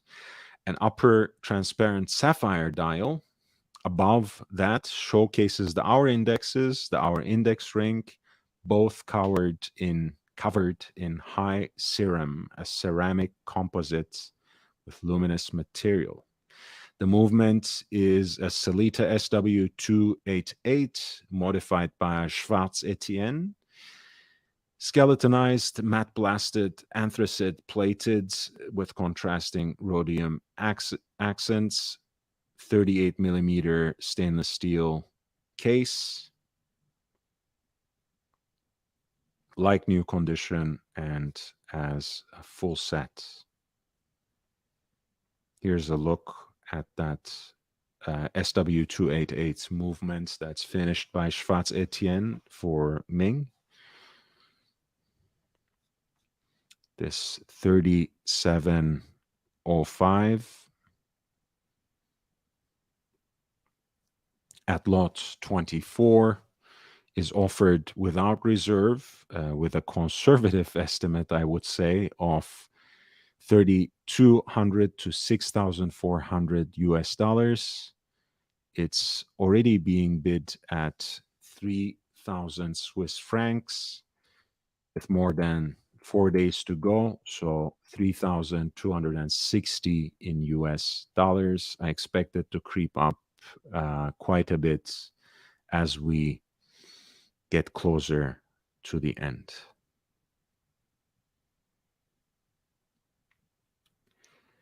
At lot 26, we have a Rolex Smurf, so to speak, the discontinued version of the white gold Submariner with the blue bezel and a kind of matte blue dial, which is very unique in the Rolex range. Rolex likes doing these sorts of blue dials, but they are usually in a sunburst aesthetic.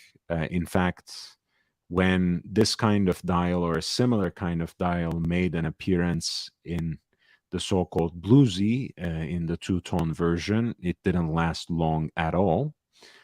It was almost immediately changed back to the sunburst, I guess, as a result of customer reactions and feedback. But this 116619 LB Lunette Bleu is at lot 26 from 2019. Has an estimated value of 21,600 to 43,100. And lot 26 is already attracting bids, and it currently stands with more than 4 days to go at more than 30,000 in US dollars. Welcome back. Sorry about that. Actually, I had made a promise that I had to keep to Paul Thorpe, and he started a live stream. What is it? I had made a promise to Paul Thorpe for his next live stream, and he started it. I didn't expect it until daytime, but he's on the streets of LA now. So I had to jump. Oh, Yeah, nice. I had to jump over there and then keep my promise. Ah, I see. Okay, well, that's good. Do you have to go back? No. I just so we had Nico started. You don't have memberships on your YouTube. As far as No, I know, I you don't. Yeah. So Nico had started a membership program, and to congratulate him, I gifted 50 memberships, and then he sent his audience over to JJ. So we had a bunch of new viewers. I gifted JJ 50, and Paul Thorpe was the guest on that one. So I said I was going to finish the triangle because Paul Thorpe started his membership program. So I jumped over on the channel and gifted 50 memberships over there. So maybe I should start a membership program. No, you support me quite a lot already. So no, if you start a membership program, man, I'm game. It's good content, and it's nice and relaxed, and it's 97.5% drama free. So yeah, I do keep a nice energy for that remaining 2.75%, as you know, but it's okay. Oh, you're certainly capable of it. If you need to throw down, you can throw down. Oh, for sure. I appreciate you letting me step away there for a few minutes. By all means, man. This is, by the way, the heritage version of the Tudor bronze. As you guys know, this came out first in 43 millimeters. The Black Bay 58 bronze later was released as a boutique exclusive. This piece originally comes on a weathered leather strap. I'm not sure if this is it. I think it is the original strap, as well as this fabric piece. It has a different dial color than the bronze Black Bay 58, more of a kind of smoke gray with a matching bezel. I like the aesthetic of this. Certainly not, I'm not man enough to wear this one, but always looking out for the Black Bay 58 bronze. This is probably my second favorite Tudor ever. I like the snowflake, the vintage snowflakes more, but that's about it. I love this Tudor. I do too. It's just again, it's a little. It's a big boy for me. Yeah, it's fine. One day you'll finish puberty. It's okay. I don't think it's happening, man. I tried. I have gained a little bit of weight more recently, but even then, the wrists don't change much. No, you got to gain an absurd amount of weight for your wrists to change. Yeah, right. I don't recommend that. I'm just proportioned funny, man. I'm like 5'11". I might only be 5'10 and a half, but I've got giant feet, giant hands, giant wrists. I'm a walking cartoon character. I'm not sure if I agree with the last part of it, but hey, you said it, so I'm not gonna offer much resistance. This is beautiful. I love this Tudor. If there was room in my collection for a Tudor, I would have definitely picked it up. Look, I mean, again, as a vintage dive watch enthusiast, and specifically a Rolex fanboy, the 369 dial in and of itself, I think, takes the cake for me anyways. So I really like this piece. I like the bronze case. I know a lot of people are somewhat turned off by it because it patinates in a different way, but I think it's a nice experiment. It's something that you can try to manipulate, and even with certain solutions, you can even keep it from patinating in ways you don't want as well. If I get one, the Black Bay 58 bronze, I was hoping actually to do like a special thing with a tour of a museum here, which has a good collection of bronze statues, and I have been in touch with one of the curators about how they condition and how they preserve their bronze statues, especially the ones they keep in the gardens. So, but I need to get my Black Bay 58 first before I launch into that. But I thought that could be an interesting kind of lifestyle content. So I'm keeping I my tend eyes to open. agree. So look forward to it. So I really like this as well. The estimated value is 3,200 to 6,500 for the reference 79250B. And the current bid is actually at 1,700 in Swiss francs for this piece that is offered without reserve, and that's 1,850 in US dollars.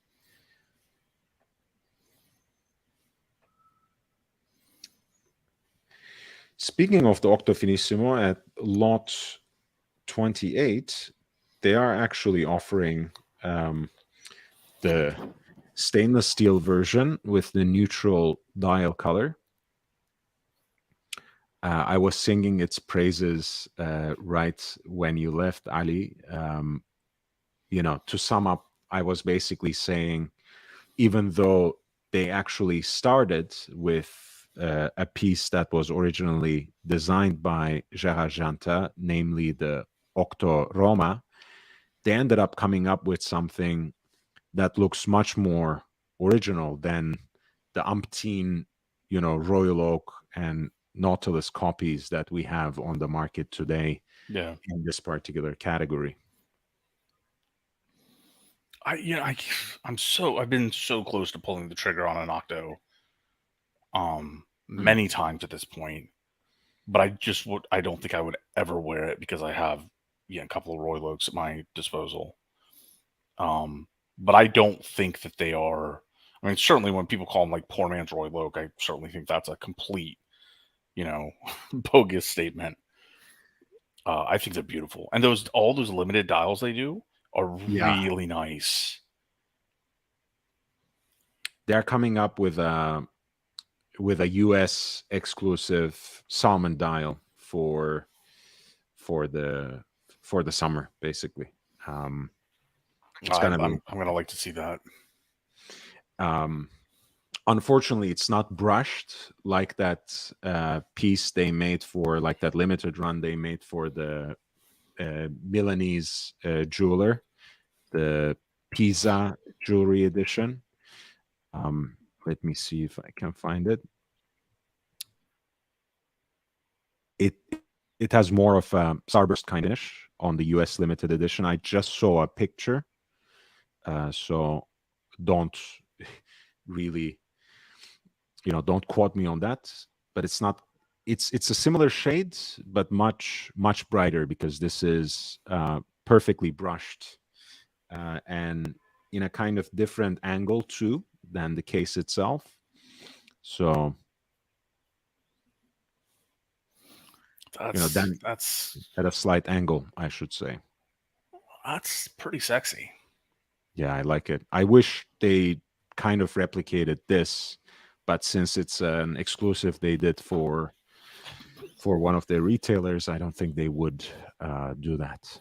Jake said no brand on dial, right? So actually, this is something that I want to see AP do. I want to see AP put out a limited release, or a couple of them, with no branding on the dial. Ooh. Well, I don't know about no branding, but speaking of ultra grails, right? If I know I could actually get this piece,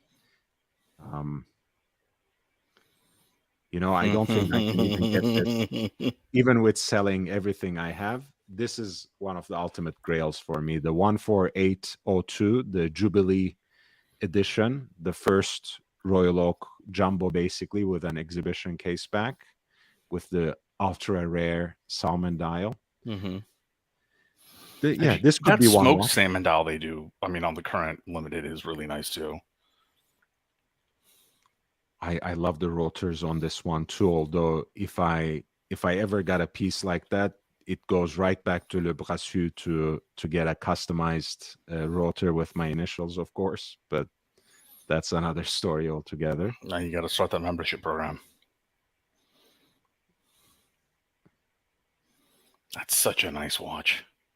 Yeah, it's very special. Speaking of,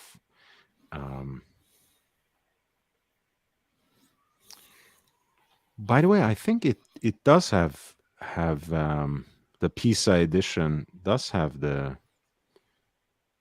It doesn't have the branding at all. No, the Pisa edition does. No, it does not. Wow. No. I thought this was the one they were bringing to the U.S. No. Okay, No, so the this one- is the one they did for the jeweler. Yeah. Okay. Yeah. No, it doesn't need the branding. That's gorgeous. Limited edition of 15.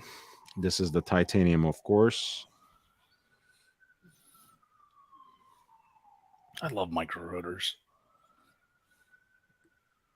Yeah, I think it's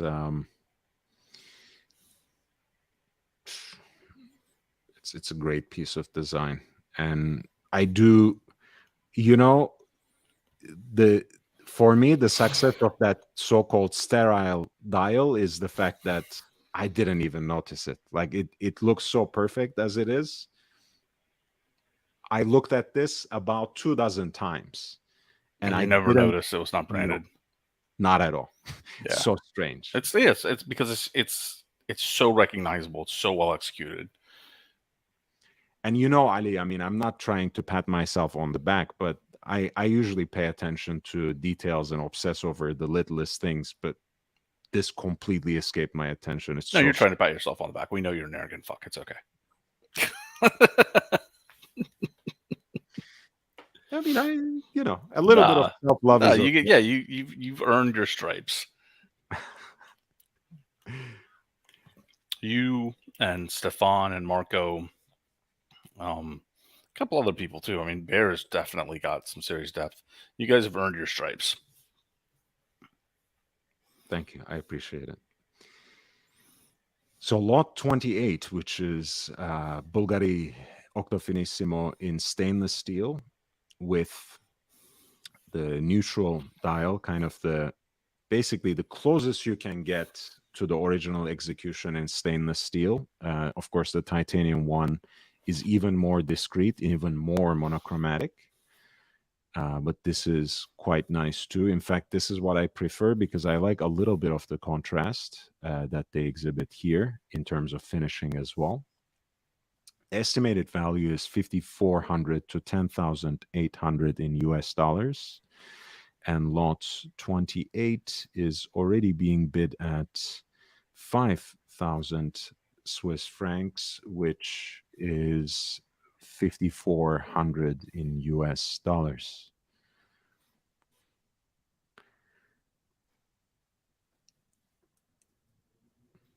If you have, by the way, any of the lots that you would want me to highlight, feel free to send it in with a super chats. Jake Brooks, $9.99. It's hard. It's hard. It's hard. Thank you. Number 30 is one of my all-time favorite modern Calatravas.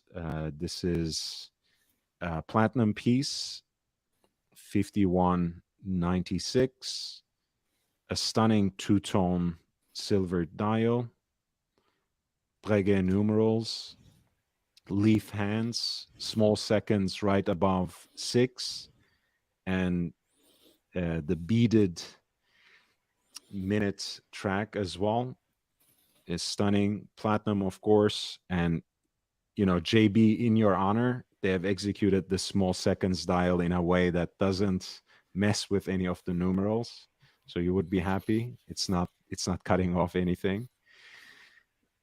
I really love this watch. This is, for me, this is one of the ultimate dress watches to get. 37 millimeter.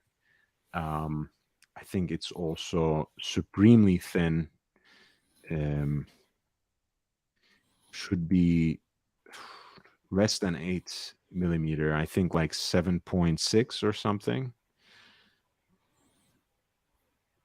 Yeah, I mean, you're allowed to be wrong about watches sometimes. I just don't. I don't see it. No. No, I just don't. I've got such a rabid hatred for Patek at this point.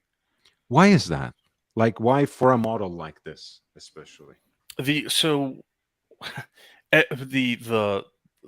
okay, I should say I've never owned a Patek, but I was the instant I got my first Royal Oak, I'm like, I'm gonna get a Patek. I want to get the finish out the Holy Trinity quickly.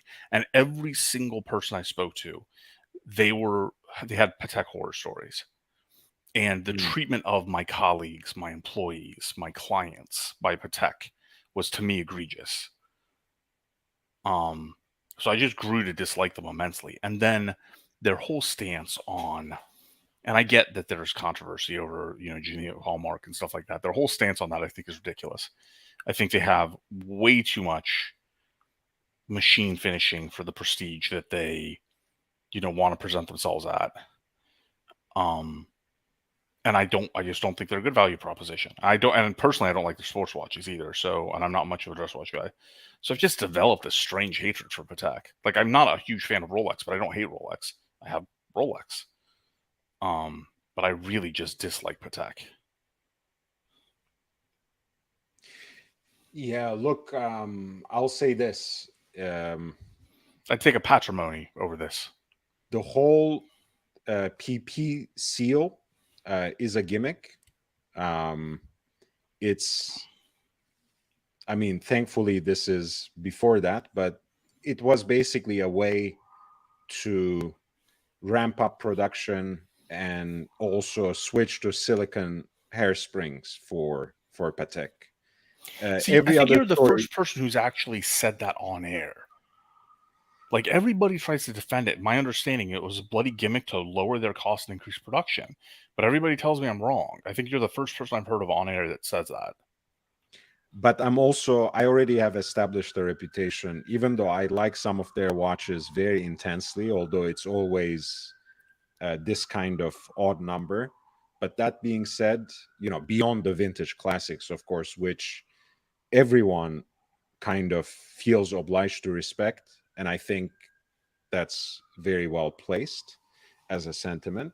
I've already established a reputation as a Patek hater myself, so no worries. I will be able to say these things forever because no one is sending me I'm not getting a signed Christmas card from Thierry Stern anytime soon. So it's quite all right.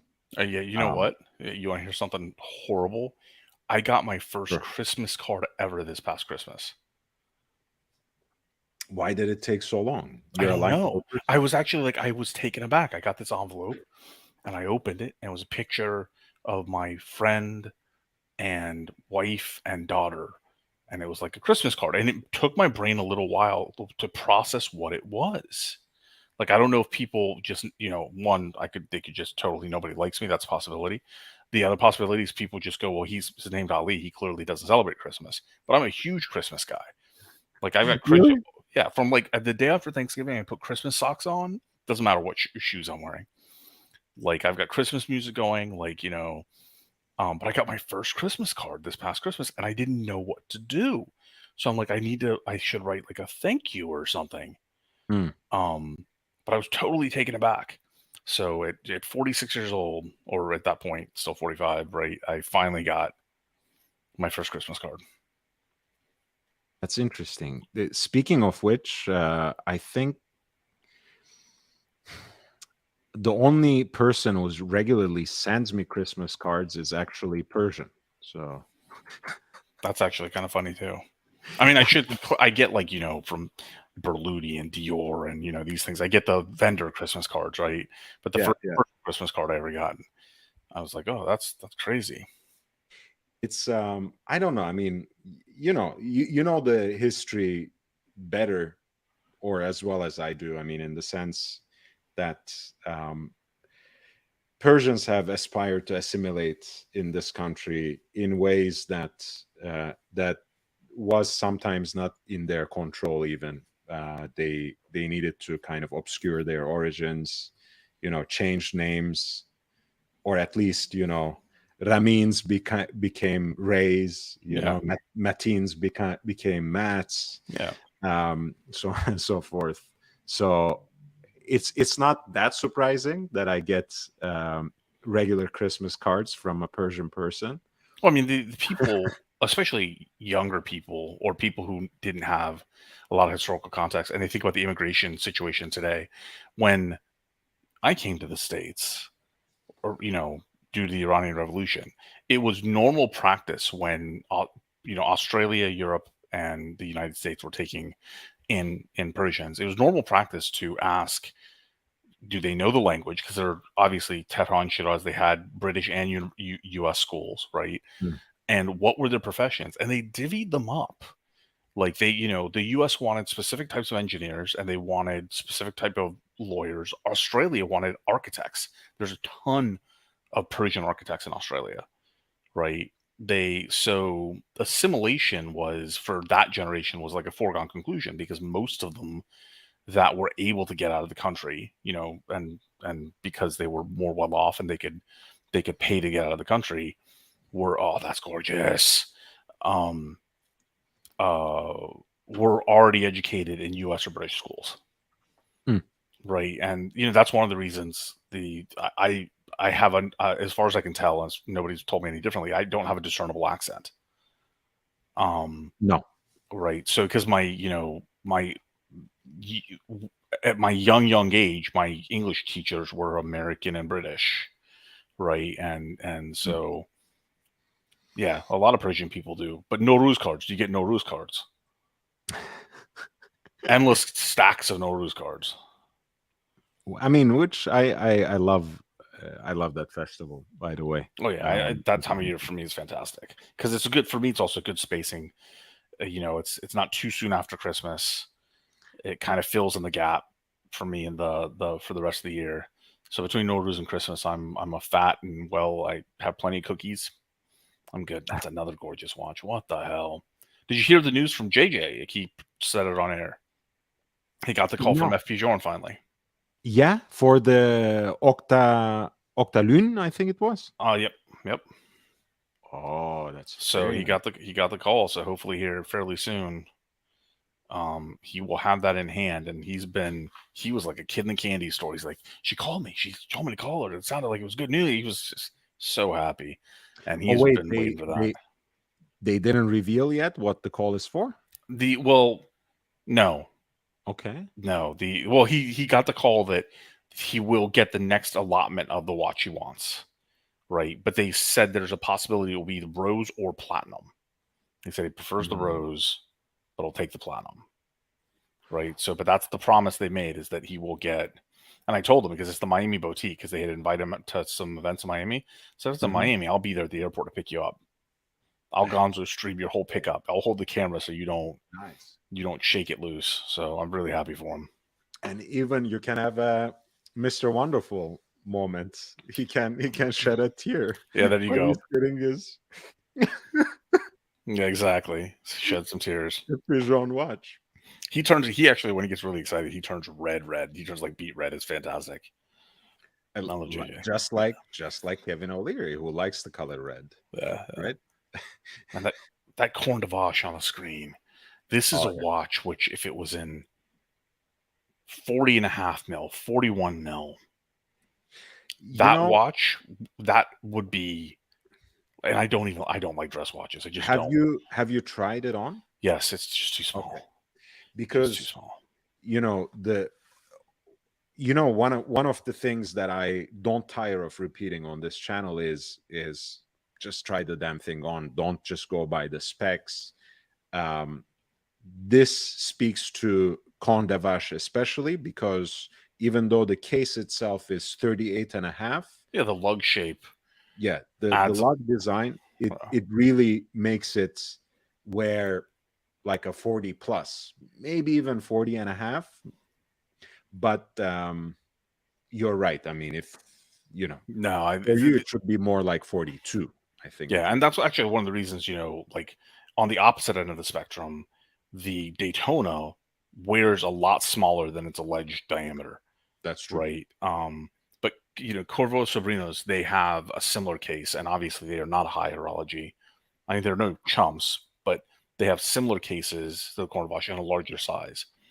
And I put those on my wrist, and I know if there was a corn that was slightly bigger, Cornvash was slightly bigger, that would definitely be a watch I get. I love this watch. Yeah, it's a beautiful case design, and in many ways, it's so Vacheron Constantin because they combine, the high horology components in terms of the assembly and finishing of their movements. They have a kind of artistic flair, always an aesthetic flourish, especially directed at lugs when the rest of the design is conventional. So the Comte de Vache chronograph, the 1955 in the Historique series, is very representative. On the secondary market in stainless steel, it's relatively approachable as well for the segment we are talking about. It's not cheap by any shape or imagination. I mean, don't take me wrong. This is lot number. But it feels 33. like a hell of a value.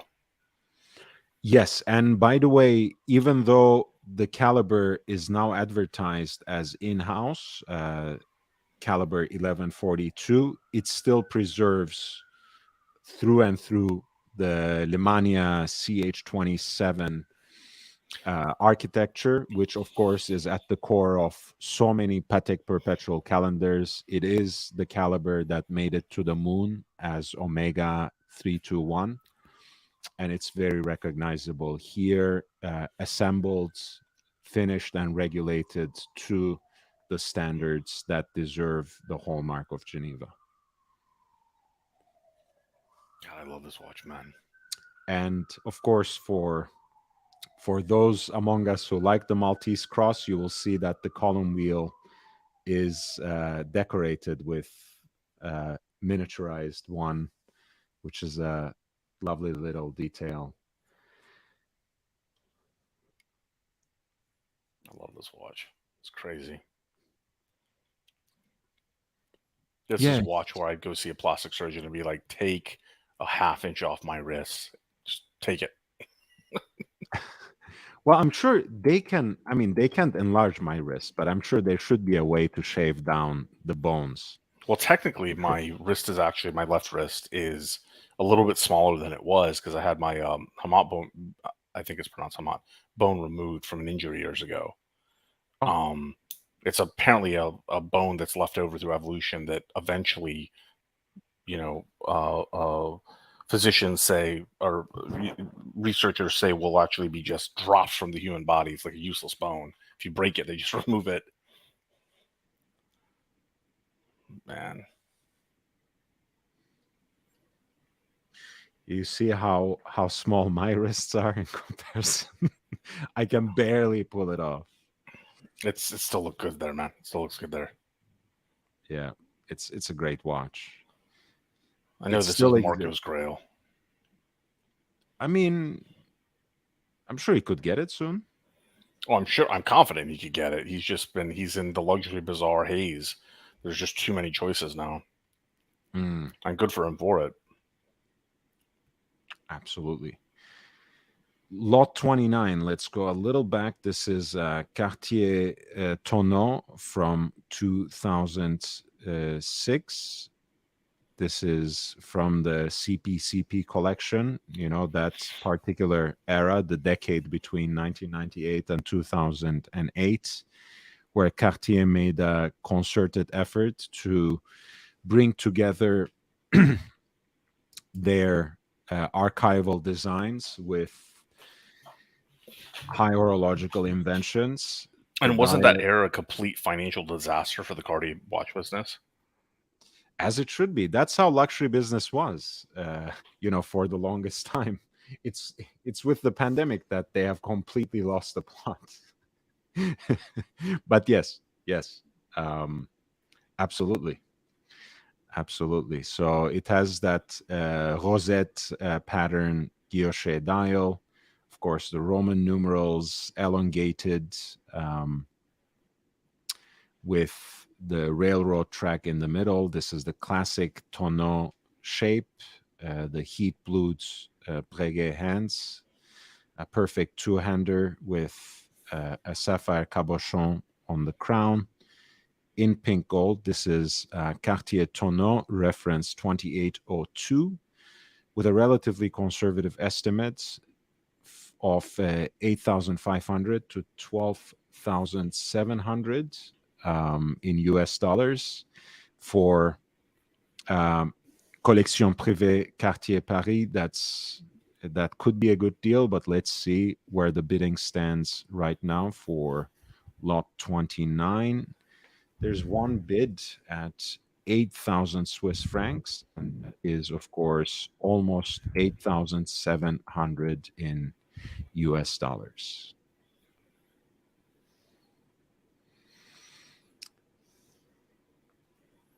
$31 was the FP Jaune Tourbillon Souverain with the remontoir d'égalité and the dead seconds. Salmon dial, perfectly balanced between the main dial of the watch and the tourbillon cage, which sit right next to each other, and the dead seconds right in between them, lodged around 7 o'clock in relation to the main dial.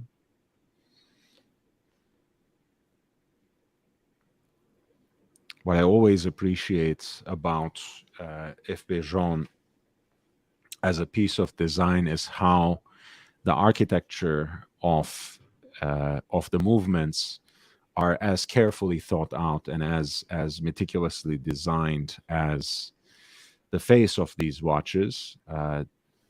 I know in the age of macro shots, people find a lot of fault with FP Jaune's finishing, but from an aesthetic standpoint, purely speaking, I really do love to look at their movements because I feel they have a similar sense of balance that you can face when looking at their dials as well.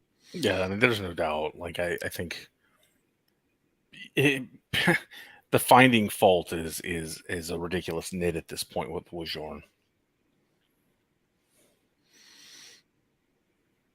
Yeah, I completely agree. This is a piece, of course, that's high in demand. Lot 31, which is an FP Jaune Tourbillon Souverain with constant force mechanism, the remontoir d'égalité, and the jumping seconds, the dead seconds, seconde morte. The estimate was 162,000 to 323, but the piece is already being bid at, I think, 200,000 Swiss francs, which should be almost 220,000 US dollars.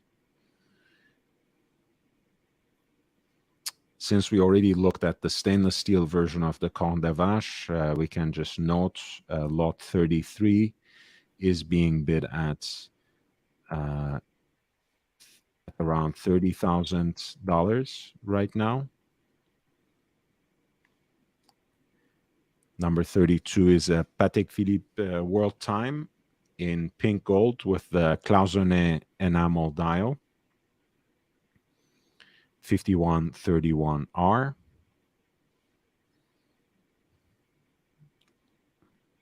I know Ali is not a big fan, but I like. And I don't even like the dial design for this one.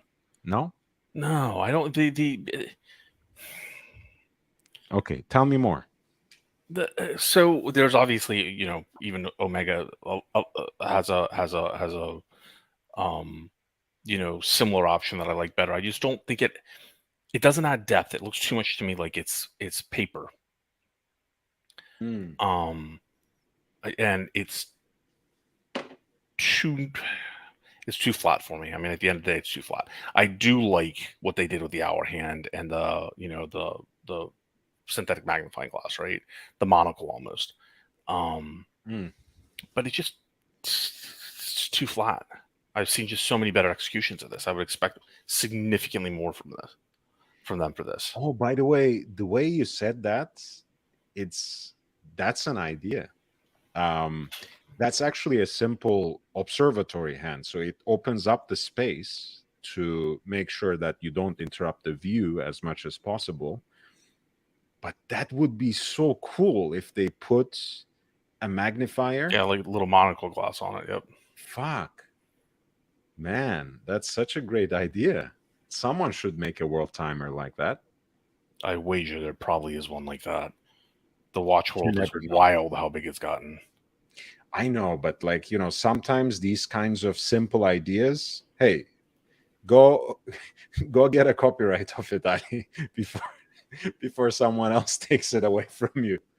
I think that could be an interesting idea. I've never seen one that does that. So and for the artist that takes extreme pride in this kind of micro painting kind of craftsmanship, I think that could be an incredible way of demonstrating that level of skill.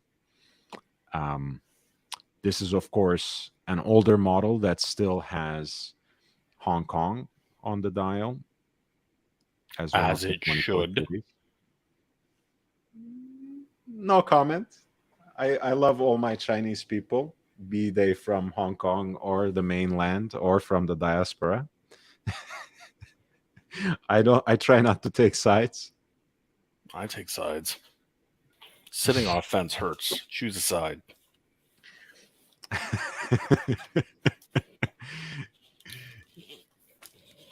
And with that, super chat poison. With what do you think? Since we started now, we have to go all the way. What do you think of the recent reconciliation between Saudi Arabia and Iran that was brokered by China? One, I think it wasn't brokered by China. I think Okay. that's I think at best China applied a little bit of pressure to Iran. I think this is still. I hate the guy. I hate to bring up his name. I really do. I hate to bring up his name, but I still think this is a result of Trump's work with Israel's reconciliation with a number of Middle Eastern countries, and I think Saudi Arabia would have actually signed onto the accords as well had Biden not botched that. I think this is a continued economic fallout of that more than anything else. I don't think that China is in a position to influence it that much. Okay. I think that people dramatically overstate China's ability to influence things in Iran. I think 10 years ago they missed the boat on that. I mean, they missed the boat exactly in the same way Bush 43 missed the boat at the beginning of the Afghani dalliance that has now turned into, never-ending bloody war, right? And they've lost the narrative. They've lost the internal culture war, and eventually they're going to find themselves at odds with Iran too, which will be interesting since they're at odds with India, in a pretty dramatic fashion already. It's tough to tease out, but I think,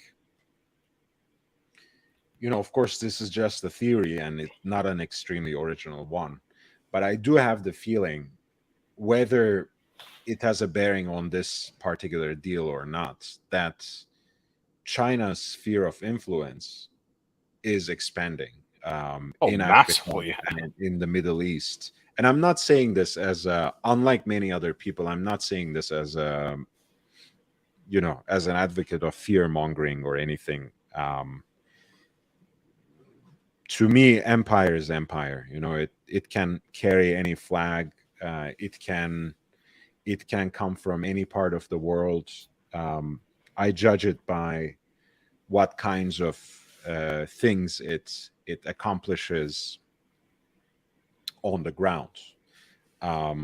in ancient times, of course, empire, as much as it was an instrument of oppression, it was also a way to establish peace, right? Pax Romana was a thing. Not sure if we benefited much from Pax Americana, or I don't even know what the prospects of Pax Sinica are in the future. But to me, it's no different than the expansion of American spheres of influence worldwide, which haven't really benefited, I think, the people of the world beyond the U.S. All that much. But I'm sure some. Yeah, I think you and I will have a strong disagreement on that. On that front, but that's a different stream. Tell me more. I think fundamentally people look at the American government as it's been, especially the past 25 years, and then maybe they look at Woodrow Wilson's mishandling of World War I, and they highlight the egregious, again, admittingly egregious mishandlings and missteps. Mm-hmm. But I think that quality of life on a global scale, which has improved, would not have improved even remotely close to as much as it did without American leadership and influence in the post-World War II era, and then also the way people perceived rights entirely. Although, again, the rights of Englishmen and French Revolution and notable authors out of Russia and everything all contributed to it. But the Declaration of Independence itself, not the Constitution, I'm going to be really clear about this. The Declaration of Independence itself is as close to a prophetic document, if you believe in God and if you believe in prophets of God, right? Which I'm actually tend to be anti-theistic, right? I kind of subscribe to Christopher Hitchens' philosophy. But if you believe in prophets and you believe in God, then I consider the Declaration of Independence as close to a prophetic document as written by mankind, period. Including the drafts of the Declaration of Independence all the way through to see that evolution. I mean, I'm glad you recognize, the French Revolution and everything else, but let's not forget the Haitian one as well. I'm not saying this just to be politically correct, but I think that's an important moment in the globalization of what became a universal human rights. But I don't think the Haitian Revolution actually played any part with the founding fathers. So when you read, if you go the Federalist Papers, you read Thomas Paine, you read things around, and then going all the way through like Lysander Spooner, who obviously had serious problems with the Constitution, and he wasn't a founding father. Or you read, oh my God, why is his bloody name escaping me right now? Okay, take your time. Anyway, so I don't believe the Haitian Revolution influenced them, because I simply think that we learned about that just much later on, right? I don't know. I don't know for certain, but nobody ever talked about it in any of their, like, again, any of their papers or their letters. Historical research pending, but once again, we are speaking from the standpoint of 21st century, right? So if anything, if it weren't for the Haitian Revolution, not sure if people like you or me would even be considered within the framework of universal human rights. But that really opens a can of worms that we can't. No, I think you're right about that. Actually, I wouldn't dispute that. But I'm talking about at a very global level, right? Especially at a European level, the shift from considering the rights of men to be governed by the other rights of men to the shifts of you have inalienable rights given to you by a creator or by just mere existence. That started with the Declaration at a mass scale, and then every day since then there's been a fight back against that, right?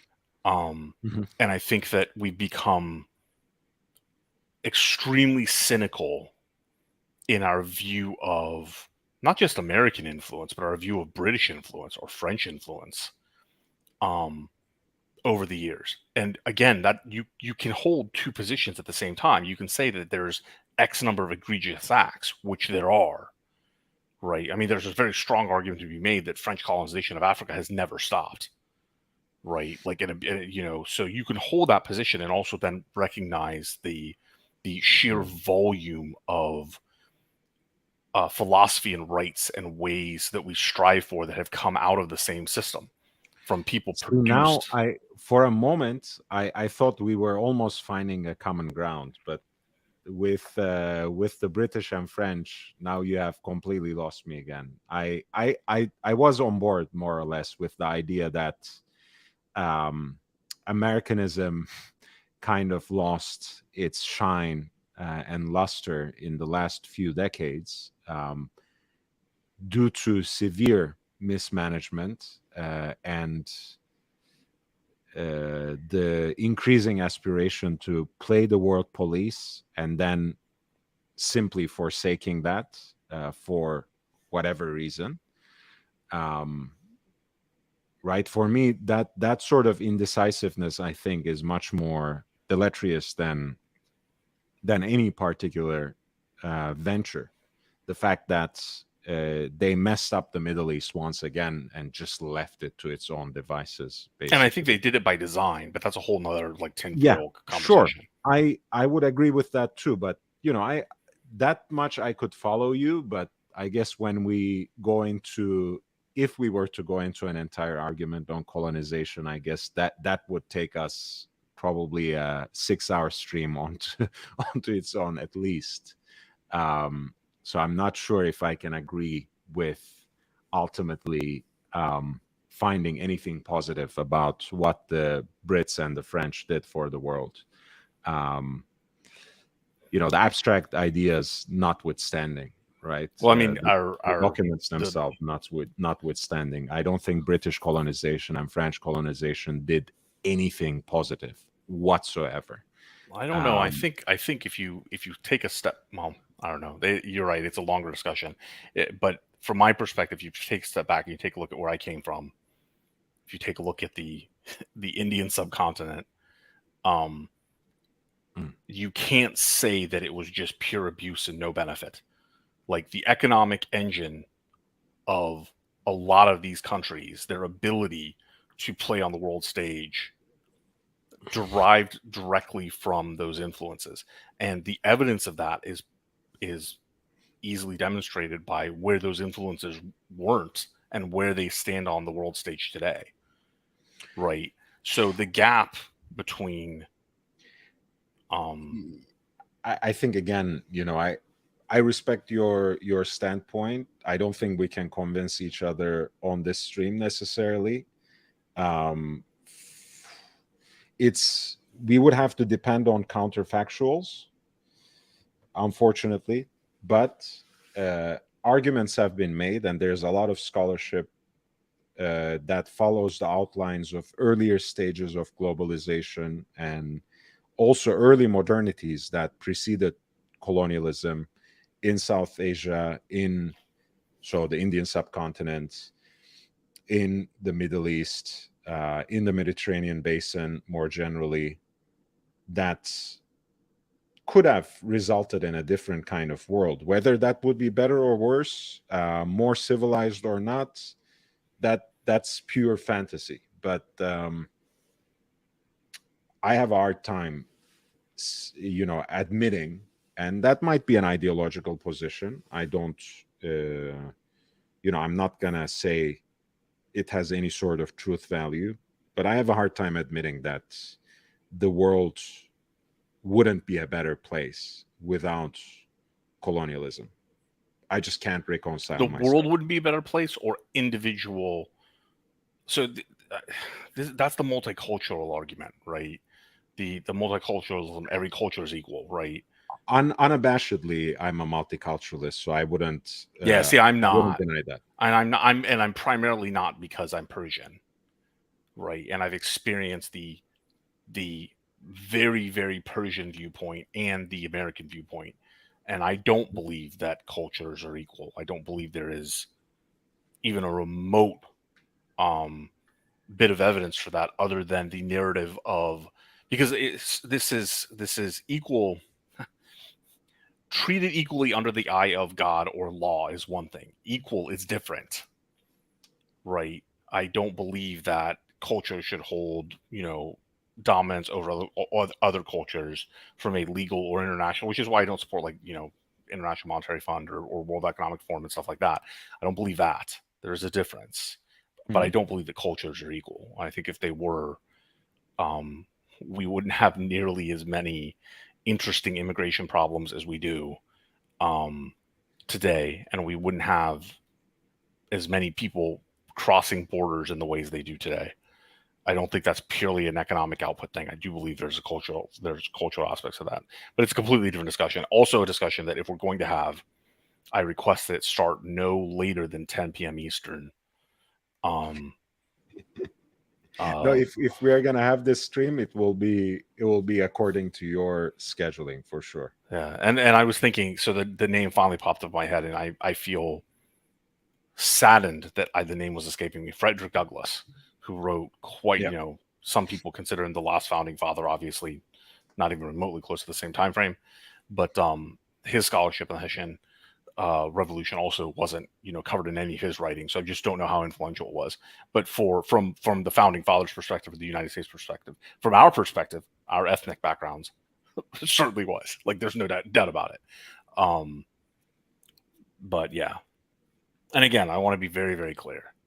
First of all, I'm very much like, I even put it on my Instagram profile. I think I call myself a minarchist. I mean, I might just be flat out anarchist. I am not pro government, like, as a rule, and I'm certainly not pro American government. And I'm speaking as a person who worked in those circles for quite a long time, and that is why I'm not, because I've been on the inside of it. So the missteps have been egregious, but I think you can hold both viewpoints at the same time, and I think that applies to any number of historical, not only feudal societies and empires and countries as we know them today, but people. Anyway, so now that, so are you down to one viewer, and like, did 10 people unsubscribe? Because I'm not taking the blame on that myself. I don't think that's I don't think that would happen. And again, if anything, it's an open platform, so I never I respect every viewpoint, and I didn't try to, as you can see, I didn't try to paint you as something or other. I don't like that sort of antagonism anyways. But yeah, the reason I think we can have these kinds of debates without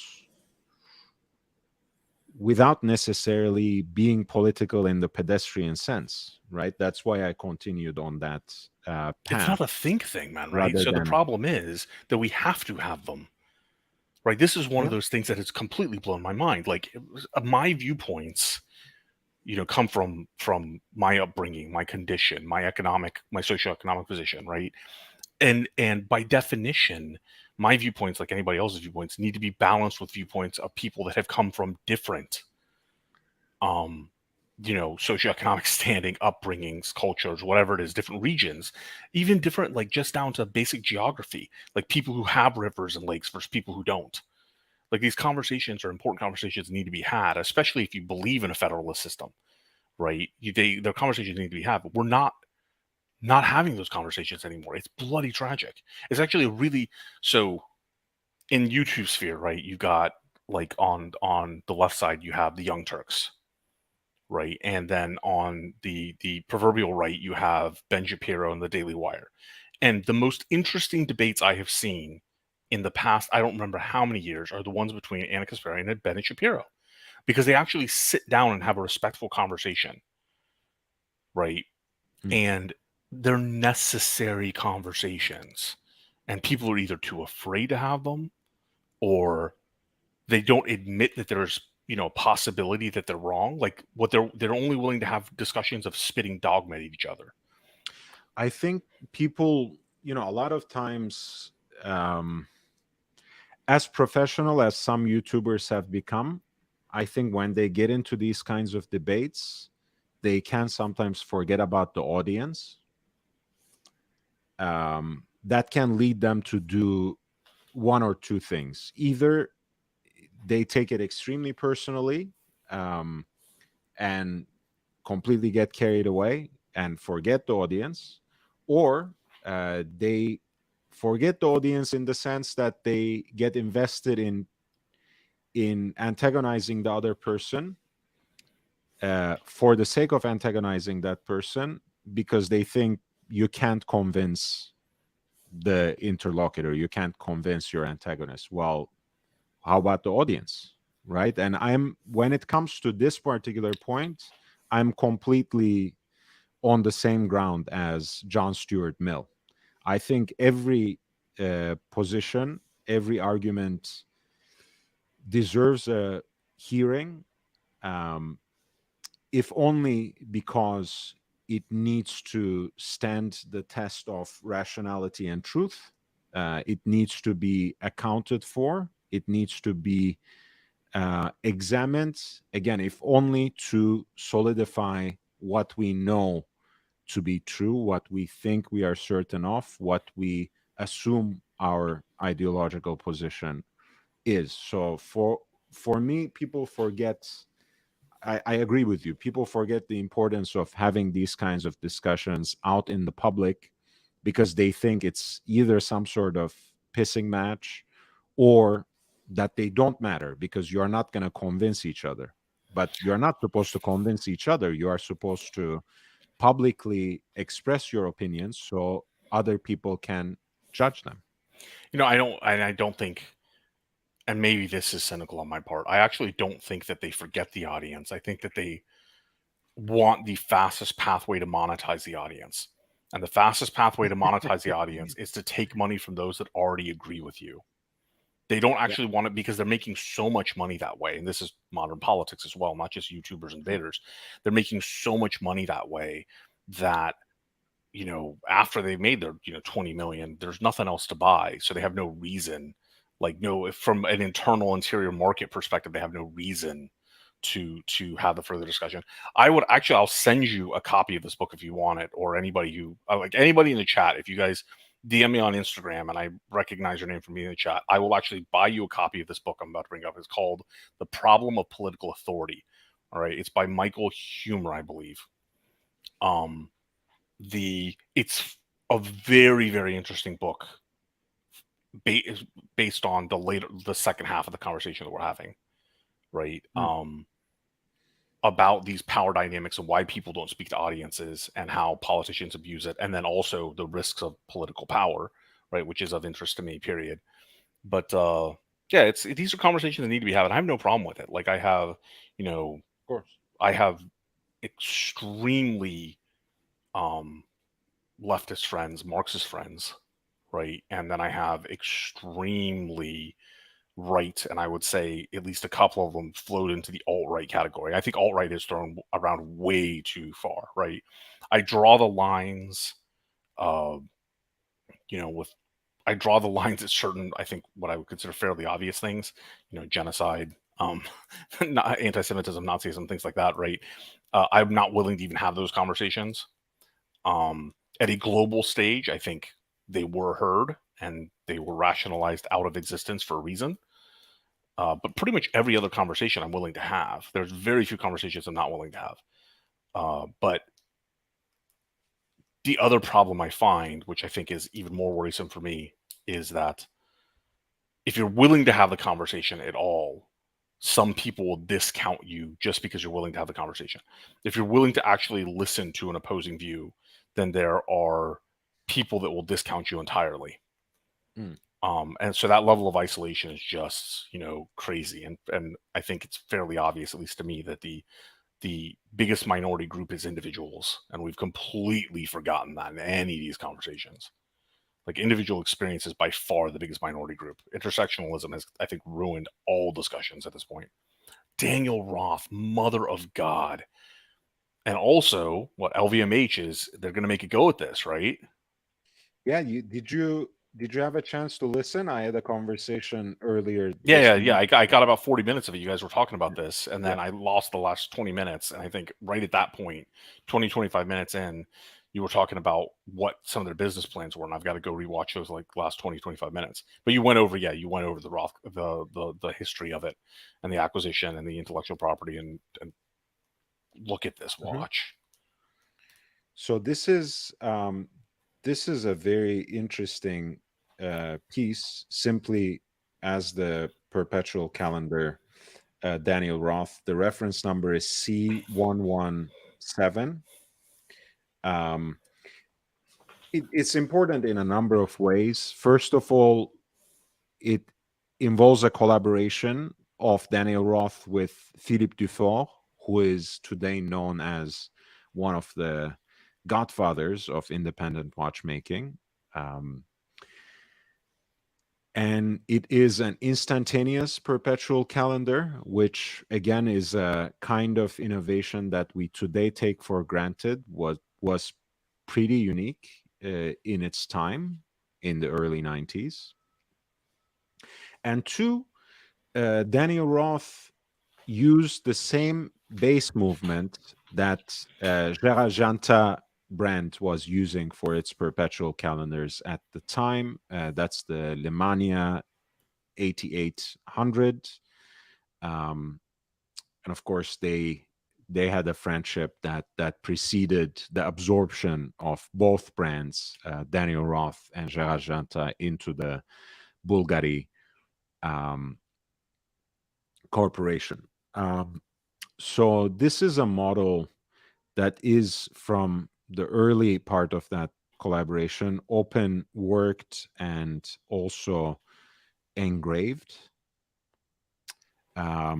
There are versions of the perpetual calendar with the windows. This is the one with the subdials.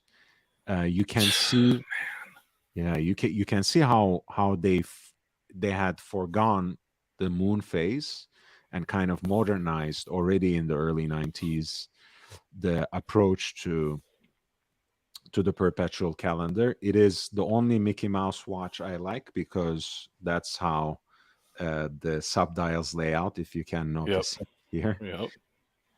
Let me ask Uh, you a question, and this is sure. an old man question. These From so one old where's man to another. exactly. It's from one old man to another, right? Did not mean anything by that.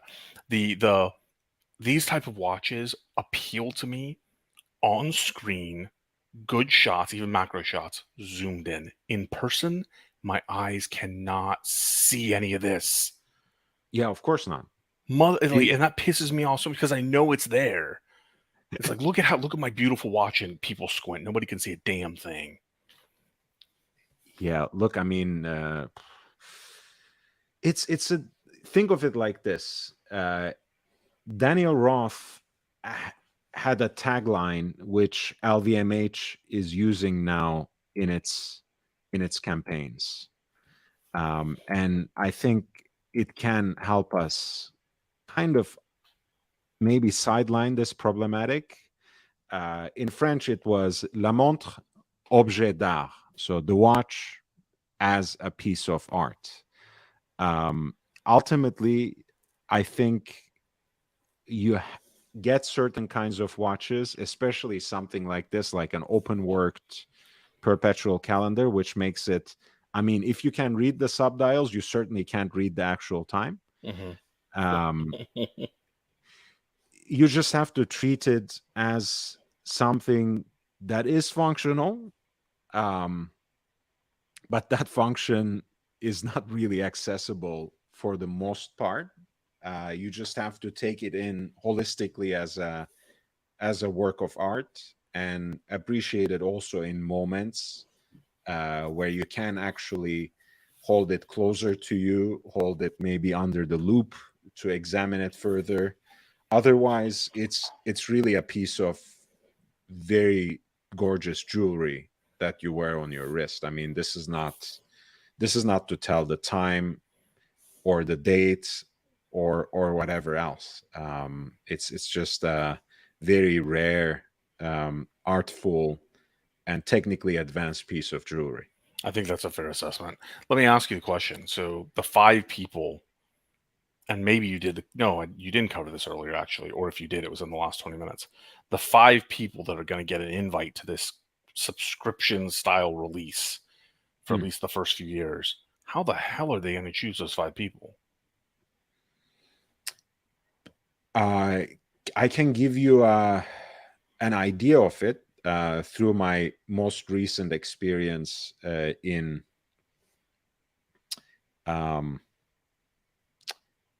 Bulgaria, actually. So 20 pieces, right? That's what they promised. Yep. It's probably going to be a remake of the C-187.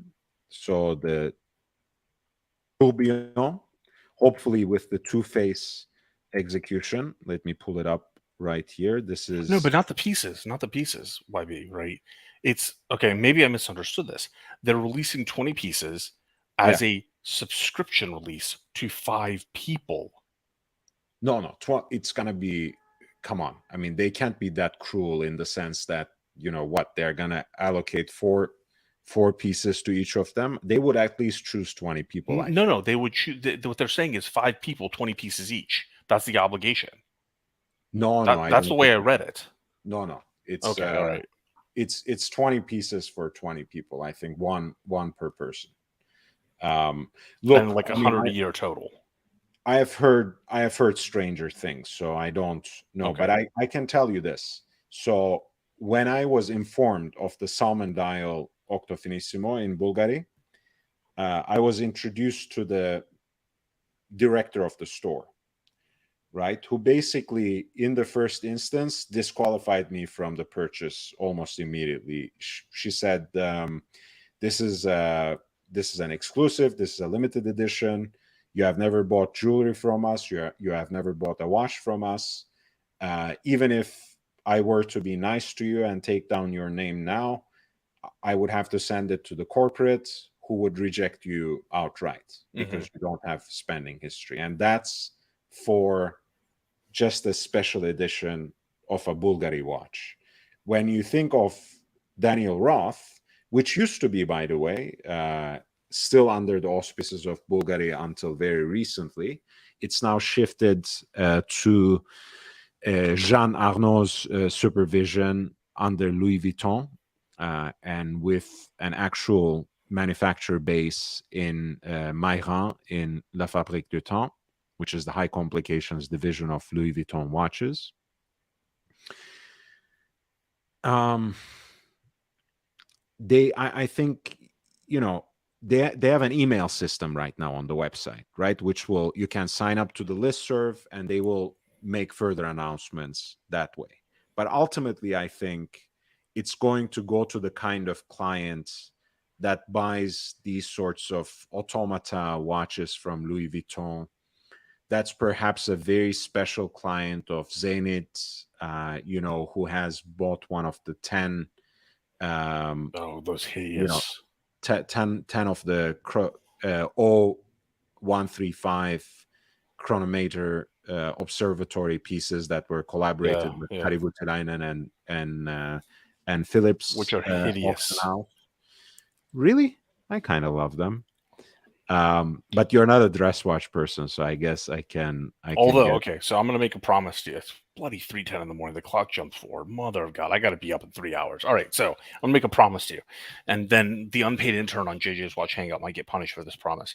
Now it won't be the first dress watch I owned, but I have a dress watch that is being made for me. I guess technically it's a piece unique. Okay. And they are not certain how long the total turnaround time will be. I hope it's no more than 2-3 months, but I will unbox that on your channel. Wow. And then JJ will take away my unpaid internship and kick me out. Okay. I appreciate that. I appreciate the kind of risk you are taking for this venture. I'm risking a kneecap. It's JJ we're talking about. I'm risking at least a kneecap. Oh, right. There were those rumors that, he's just the nicest guy. Well, again, you don't have to be the nicest guy. It's okay. Like the way that certain kinds of people on watch YouTube gaslight others, and accuse them of having all sorts of mental illnesses must be one of the most spectacular demonstrations of genuine mental illness I have ever Actually, seen. I'm not a big, so and I'll just say it out loud because I'm not afraid to say it. The people who I was on, I think, a couple of streams when people were talking about, Artem Timrite and, potentially like drug abuse and mental illness. I'm like, I don't know why you guys are talking about it like so casually. Like, if you believe it, this is a serious issue. You should not be talking about it casually. Like, there should be empathy, sympathy. It's not. They are not. They are not conversations to be had that way. Of course. Those bloody things annoyed the ever loving hell out of me. On the same account, his channel has hosted people who have said some really egregious anti-Semitic things and said some really ugly things to women. Whole bunch of racist things, by the way, not just anti-Semitic. Just yes, absolutely right. So, but I don't like the fact that anti-Asian, anti-Black, all kinds of. Yeah. If you want prejudice, you go to that channel. I mean, they. But I still don't like the fact. I do not like the fact that people have insinuated casually as like an insult that there's mental illness or drugs at play. Because if you are talking about it in the sense of an addiction, I do think there has to be like you have to take that conversation significantly more serious. You should not be having the conversation in the first place because you're on bloody YouTube. I agree. Yeah. You should be sympathetic and empathetic to the families and the person who's undergoing. And the funny, I mean, again, the thing is, I don't do that, but the thing that I think allows people and encourages people to do that is because, again, that particular outlet has been the generator of such rumors and narratives about so many people in the community that people feel that they should be targeted in the same way with the same kind of irresponsibility. I think that's what drives those people. I don't agree. I don't target any channel or individual on this channel unless they do something to me personally, in which case I do take care of them. But ultimately I do agree with you.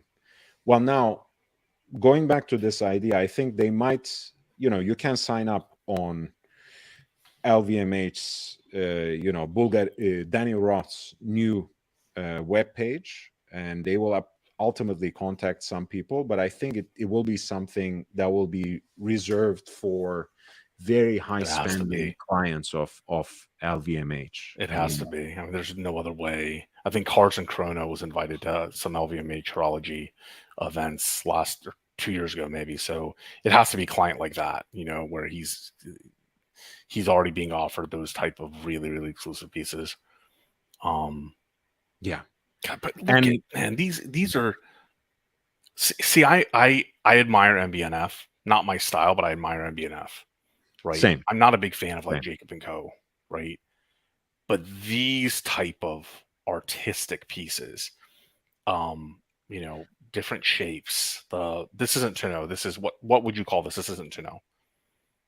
They have a very specific name. The English version is double ellipse. Ellipsocurvex is what they call it. Okay. It's kind of a shape between a rectangular and round case. It kind of combines. Yeah. These tanks are just gorgeous. They're just gorgeous. I think, interesting information, by the way, since you mentioned Jacob & Co., La Fabrique du Temps is actually, they used to make watches for Jacob & Co. Yes, that I recall. I think Marco told me that.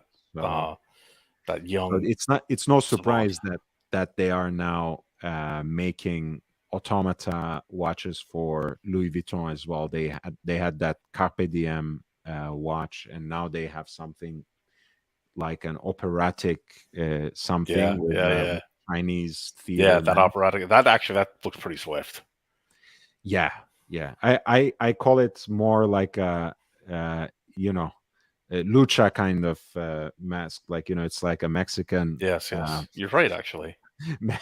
Mexican wrestling kind of thing, but I don't know. It looks more lucha libre to me than anything. No, you're right. I guess I'm not that immersed in Chinese culture, so I'll reserve judgment. But this instantaneous perpetual calendar with an open worked dial based on the Lemania caliber 8800. Look at that beautifully guilloche decorated full gold rotor as well.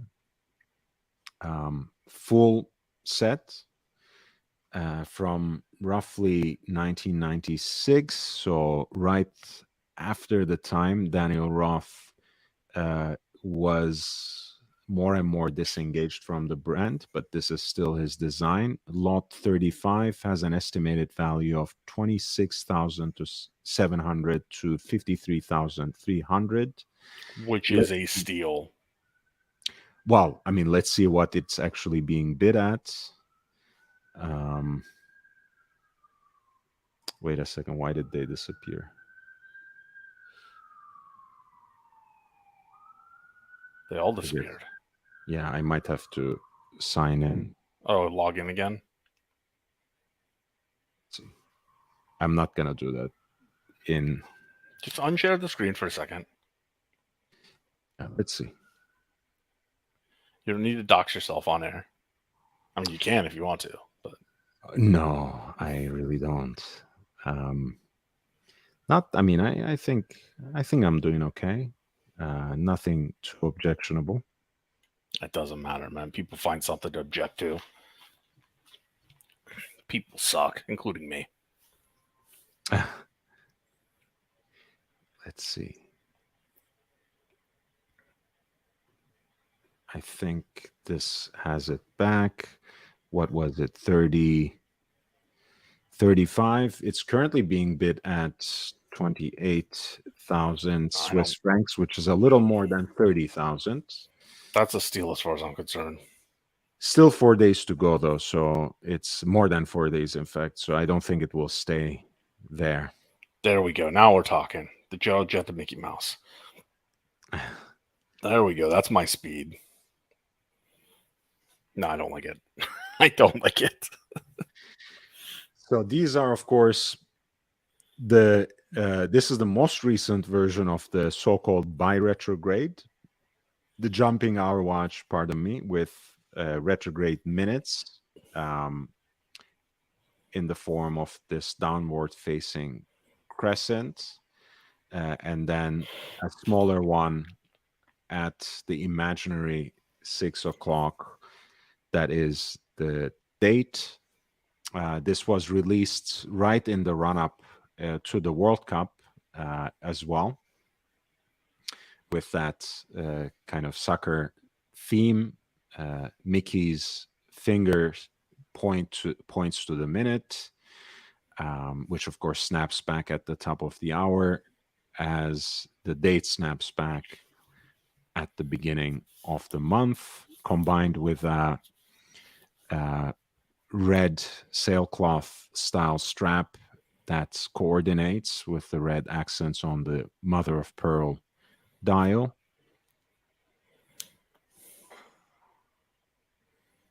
One of only 200s. Gerald Janta brand, of course, is still housed under Bulgari, so you have to basically spend hundreds of thousands of dollars in jewelry, apparently, to even qualify for these. But it is what it is. This is. I love retrogrades in general. Yeah. I have 2 reservoirs, right? Really like them. But the interesting thing is that's one of the next genres. Well, one of the watches that I will advertise on Patreon, share with the supporters on Patreon, is going to be a much more affordable Janta retrograde, because he made a lot of these that don't have Disney characters on the dial, which make them even more interesting for me. Yeah, I would agree. And they're cheaper. They're much cheaper on the secondary market. By the way, we have 12 people watching right now. If you could click the like button, it really helps. Gives me just that little bit of a boost. Please do that. I really appreciate your presence and support. And Ali, especially you, being on the panel with me. This has been great to talk with you about watches and so much more. This is lot 38, and it's being currently bid at 13,000 Swiss francs. Which, of course, is about a little more than 14,000 in US dollars. See, when I signed in, this is good. Now I don't have to go back to the main page to read what the current bid is. Since you like Patek so much, let's look at this beautiful micro rotor powered Patek Philippe perpetual calendar. Of course, this is from early 90s, so you have This is peak. caliber. This is peak Patek, though. Yeah, Early 90s Patek is peak Patek. I would say so.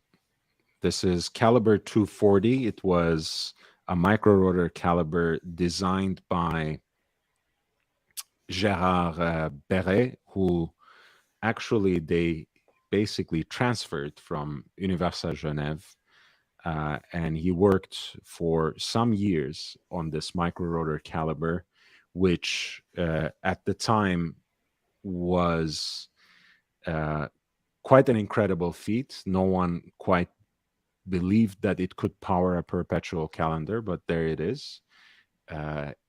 Over time, micro rotor calibers still are found to be finicky.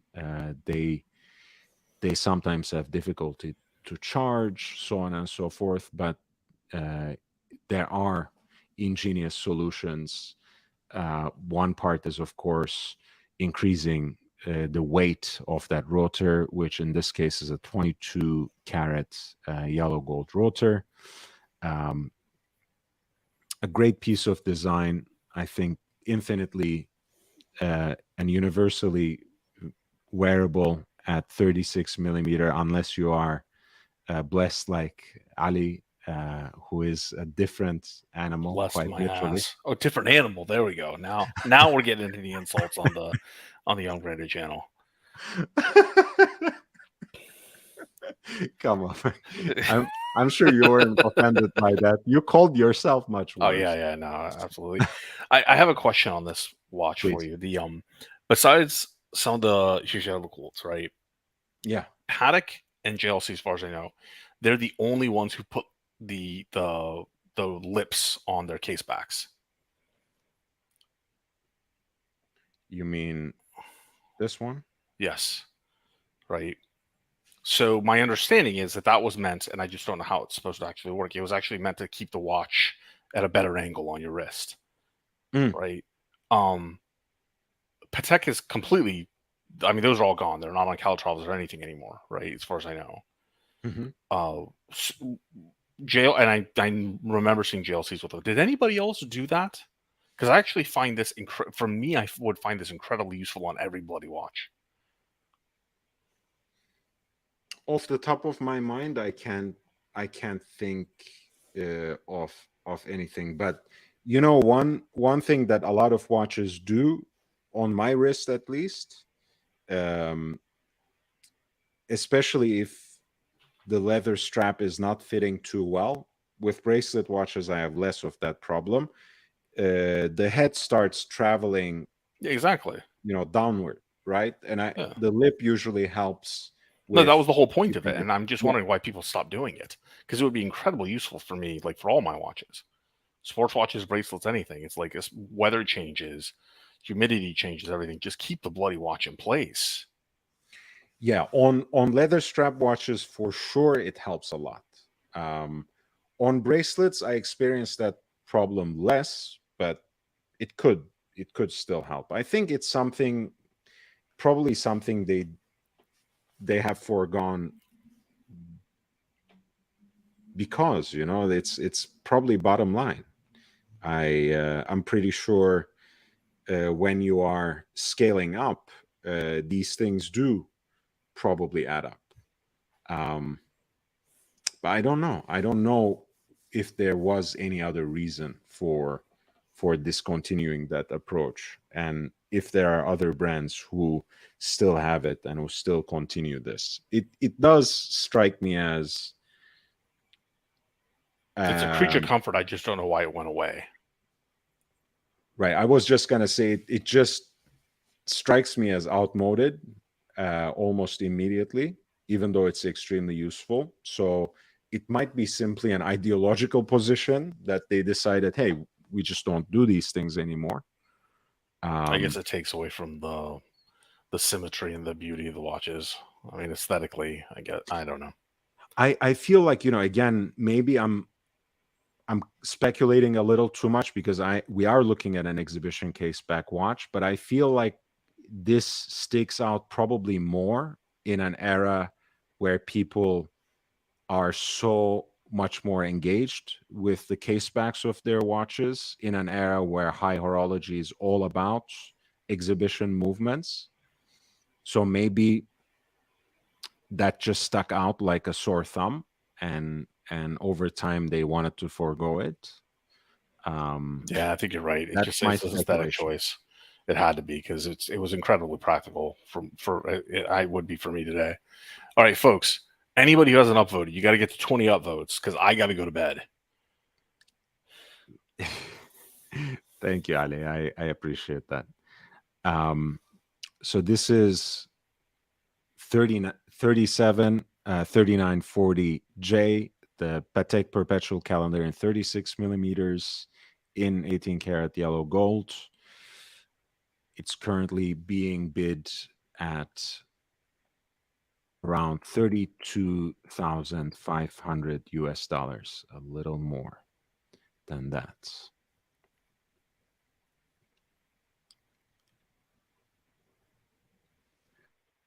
We also have the 5970, which is, of course, the Perpetual Calendar chrono from a later generation, bigger case.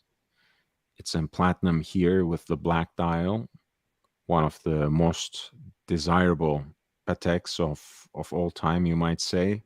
The last generation of Perpetual Calendar chronographs that are still built on that Lemania base still carry the hallmark of Geneva.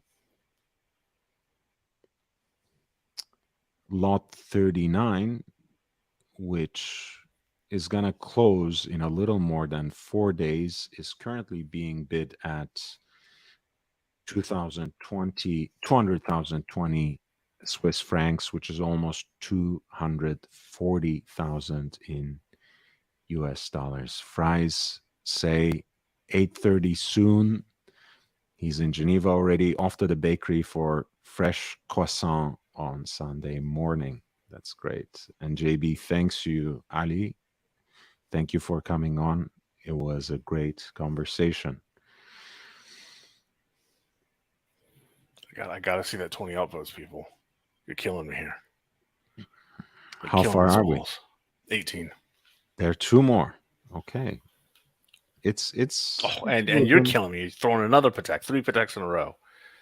Man, I just had a slightly different political hold. You got to kick me in the teeth. Come on, man. So this is a white gold from the previous generation. 5811 came out last year before things are heating up now.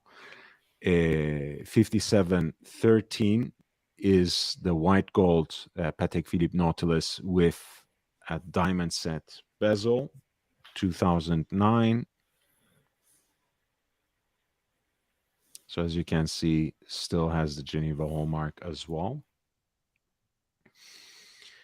Lot 40 has a single bid on it, and that is 130,000 plus so far. Fries says upvoted.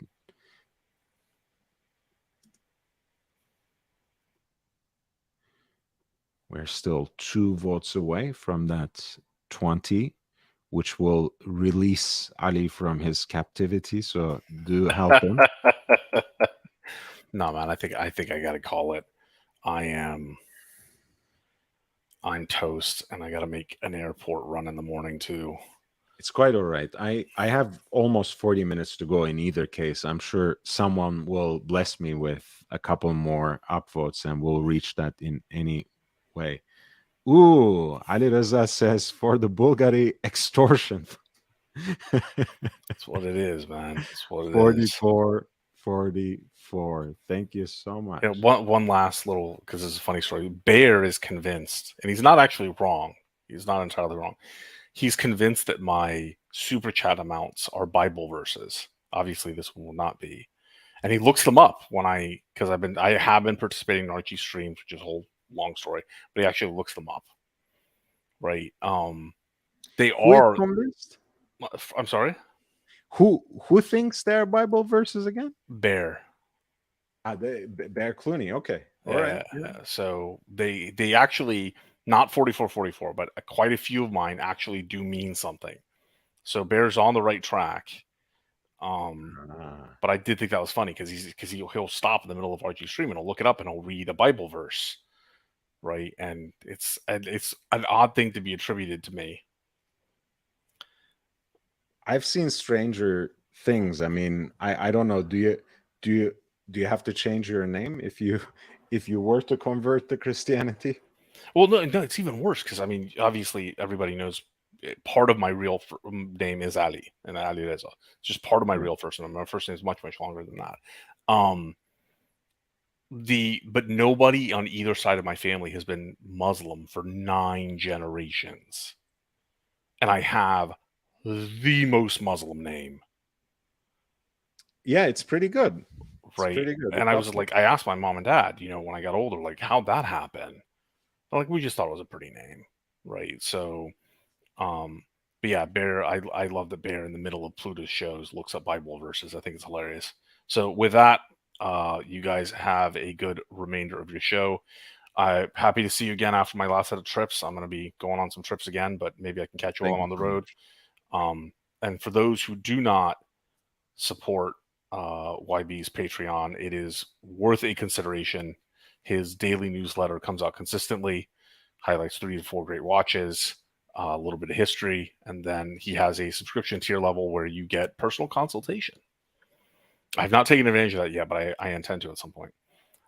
So go check that out, folks, as well. You all have a good night. Thank you so much, Eddie. Thank you for being here.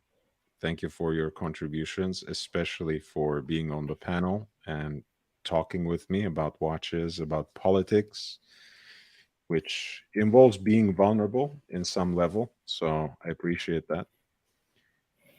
Anytime, guy. I will see you later on. Take care. Good night. So thank you again, Ali, and thank you everyone for your presence and support. I think I have about half an hour more. I think we can finish this auction with your push. Again, if you would like to direct my attention to any of the particular lots, and if you want to make sure that I actually talk about them before closing, feel free to send one in with a super chat. That would be much appreciated. In either case, thank you for being here and thank you for hitting the like button if you actually enjoyed the content or if you learned something from it. This is lot 41. This was, of course, the 50th anniversary Submariner when it came out, 16610 LV for Lunette Verte. The Submariner with the green bezel that was at the time called the Kermit. This is an example from year 2008. It has an extra bezel insert in addition to all the toppings, more or less. And lot 41 is currently being bid at $14,000, a little more than $14,000, in fact.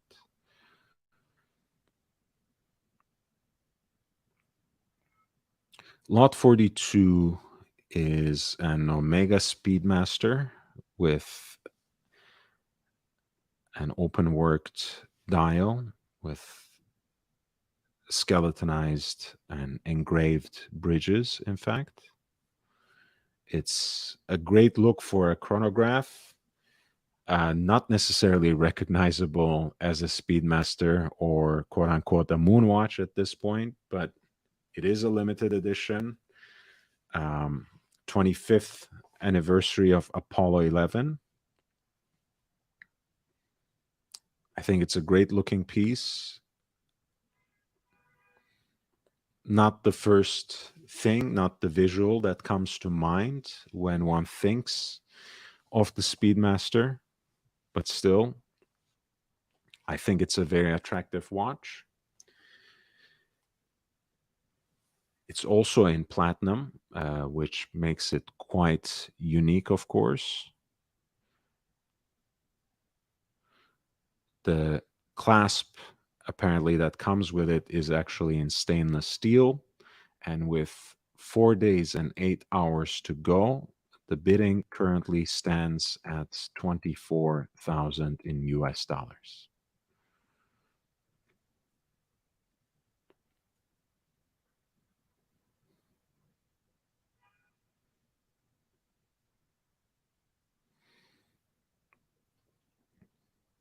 At number 44, we have a very attractive early Parmigiani Fleurier.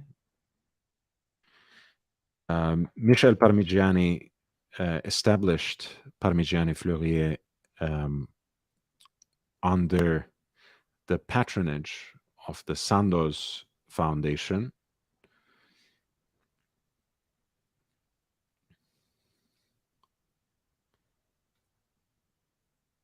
And that was in 1996, if I'm not mistaken. This is relatively early, a platinum minute repeater with a pointer date on the periphery of the dial, as well as a second time zone indicator, a GMT indicator, with a big I at 3 o'clock right here.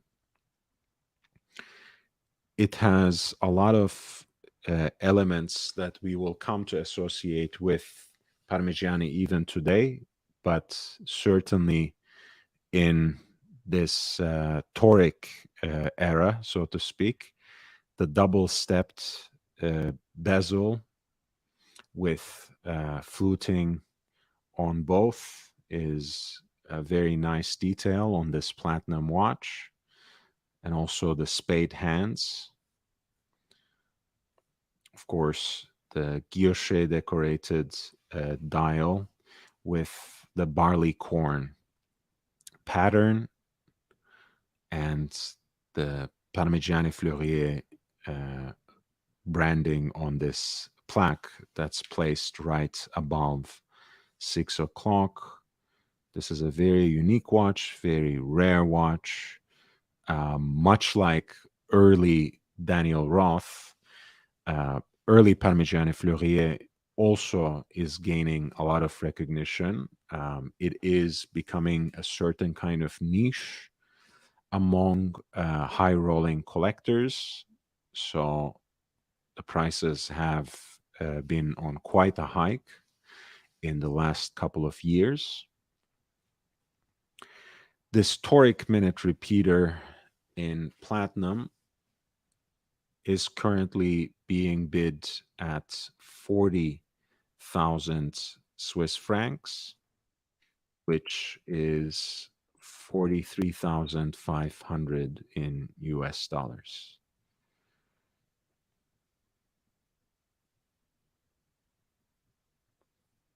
It does come with the matching platinum pin buckle as well.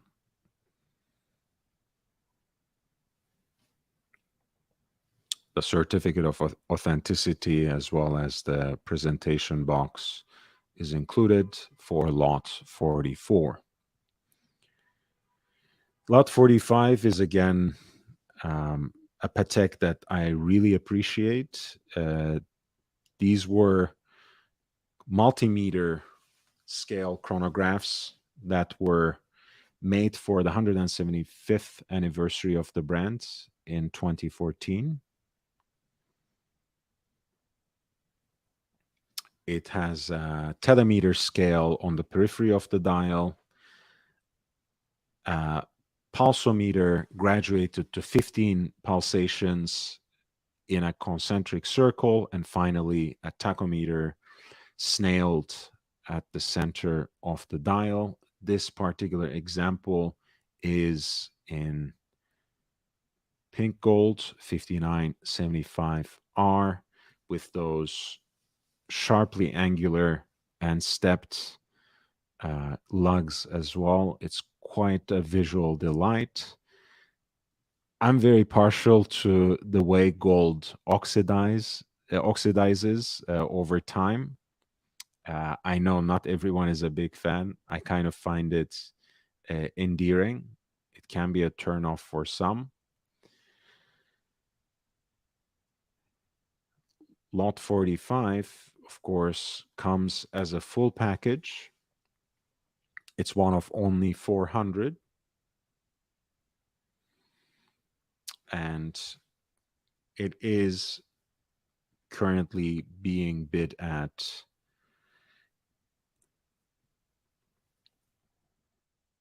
$32,600 US.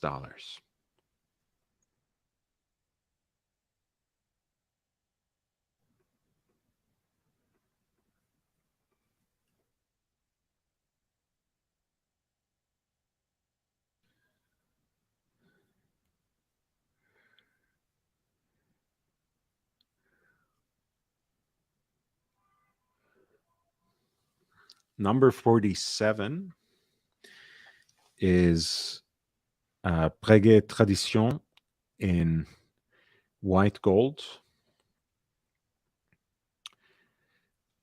This is a Breguet watch that the Swatch Group and Nicholas Hayek introduced in 2005 with a movement architecture modeled after a subscription pocket watch or subscription pocket watches that Abraham Louis Breguet was actually producing in his Swiss exile in the early 19th century. It's quite an impressive piece of work. I love the kind of steampunk or retrofuturistic vibe of this watch in the way it combines that exposed movement architecture that resembles a pocket watch with everything that we came to know as a Breguet wristwatch in its contemporary era. A power reserve is located right at 10 o'clock next to that off-center dial, which serves as a focal point of the watch at 12 o'clock.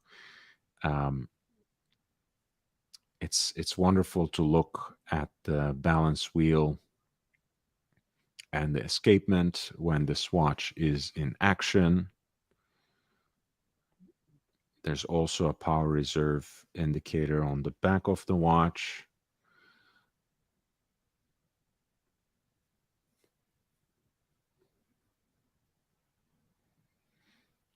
This is Breguet Tradition 7027. Currently being bid at more than 9,200 in US dollars.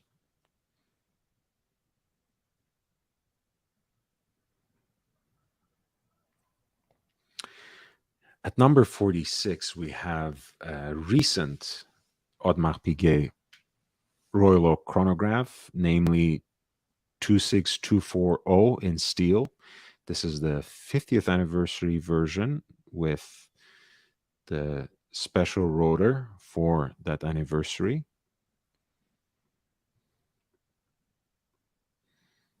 A blue dial.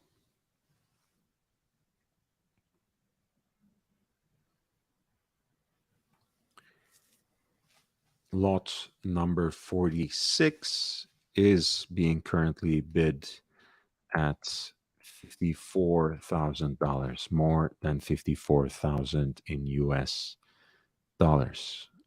This has the new caliber 4401. Of course, rather than the earlier iterations, pre 2017 especially, that were built on the Frédéric Piguet caliber 1185. This comes as a full set and as an unworn piece.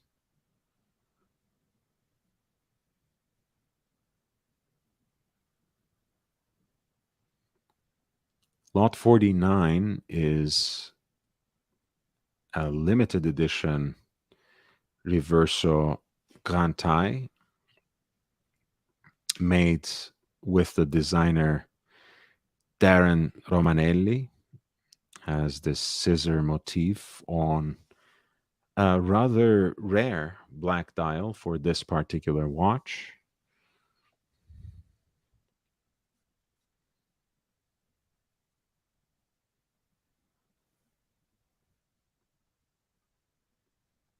The case itself has an original design, by the way.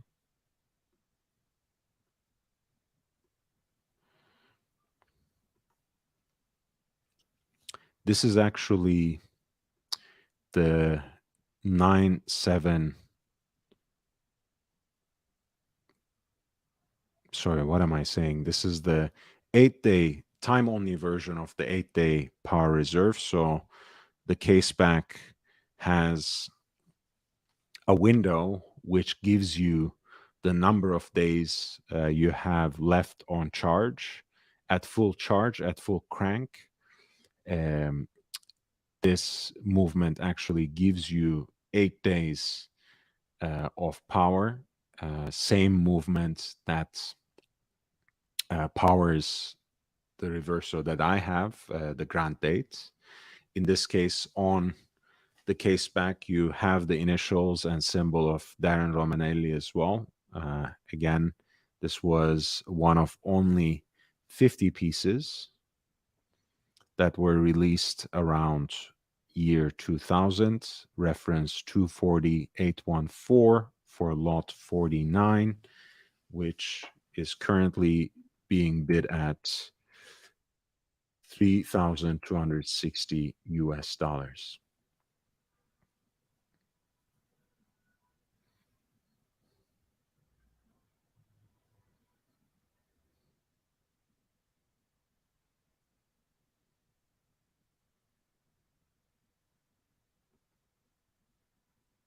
Apparently, those special lugs are removable.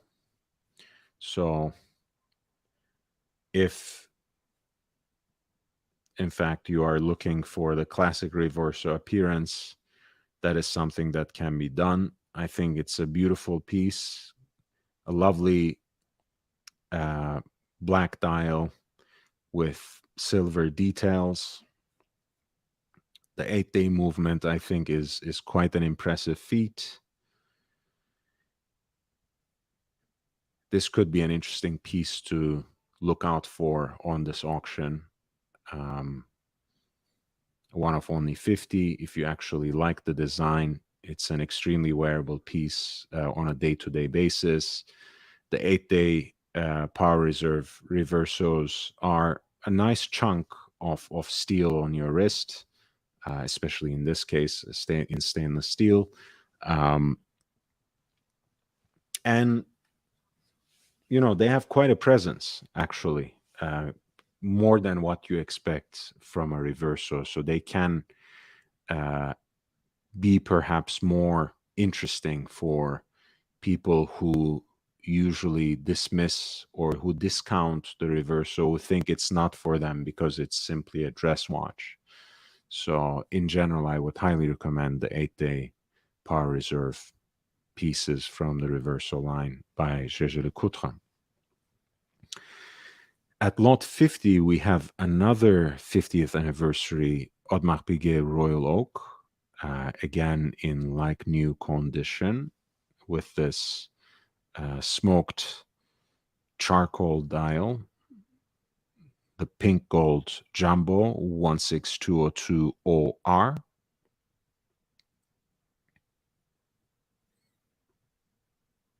The gray fumé dial. It is the 50th anniversary edition with the new movement, caliber 7121. And the piece is being currently bid at 120,000 US dollars.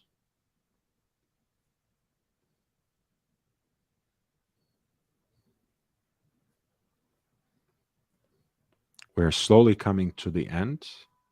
So if you would like to squeeze in one last request or question in this in these last 20 minutes, feel free to do so.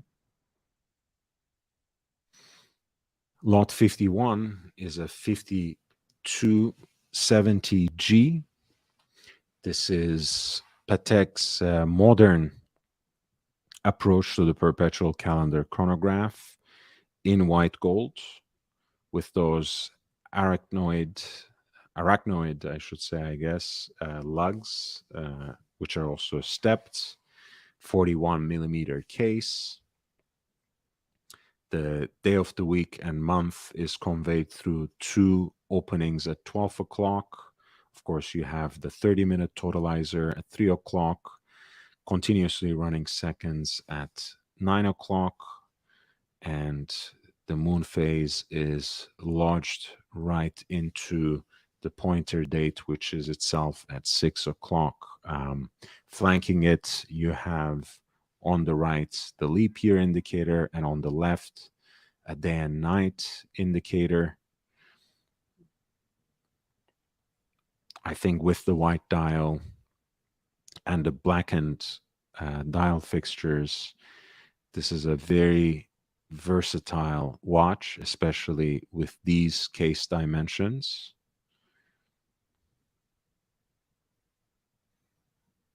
Of course, the CH29 is Patek's in-house caliber for these perpetual calendar chronographs, hand-wound base.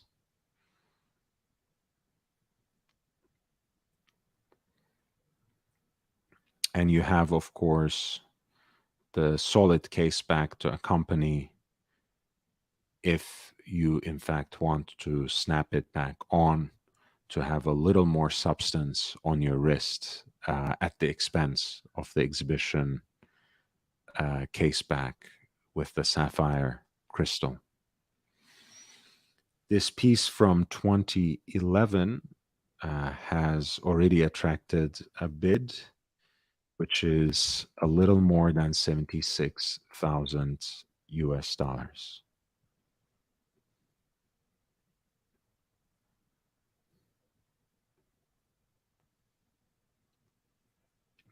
At lot 52, we actually have an Audemars Piguet Royal Oak Jumbo from the last generation, from the penultimate generation. This is 15202. In many ways, this is the reference through which Audemars Piguet became a modern icon and a hype watch. It followed on the footsteps of 14802 and 15002. The fact that it took the best aspects of the Jumbo, including the initial logo at 6 o'clock, and combined it with some modern elements and visual touches, such as the background of the date wheel, which matches the color of the dial, as well as the exhibition case back, which of course gives you a glimpse onto caliber 2121. Up until recently, I have not inquired into it lately, but these rotors were customizable. I think that should still be an option, which is the great advantage of the exhibition caseback, of course. Here you have the standard skeletonized AP rotor, and 15202 will, of course, be forever remembered as the last generation of the Royal Oak Jumbo that ran on that legendary 2121 caliber, which is, of course, built on the Jaeger-LeCoultre 920 base, which in its turn remains the thinnest self-winding watch movement with a full rotor.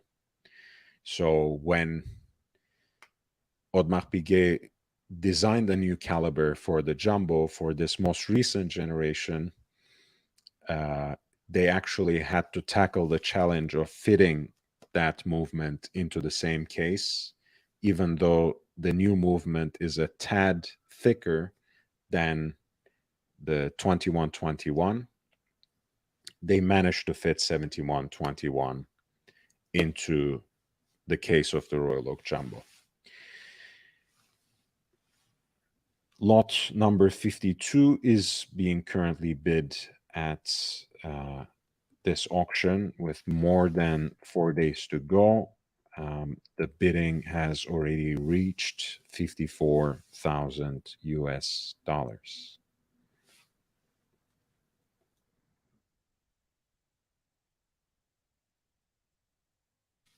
Of course, the Nuit Nuage 50 is a beautiful color and the original color for this Petite Tapisserie dial that is applied with a pantographic method, and that was initially ordered from Stern Frères, the most famous dial maker, of course, by Gérard Jantin himself, chosen from all these obscure catalogs.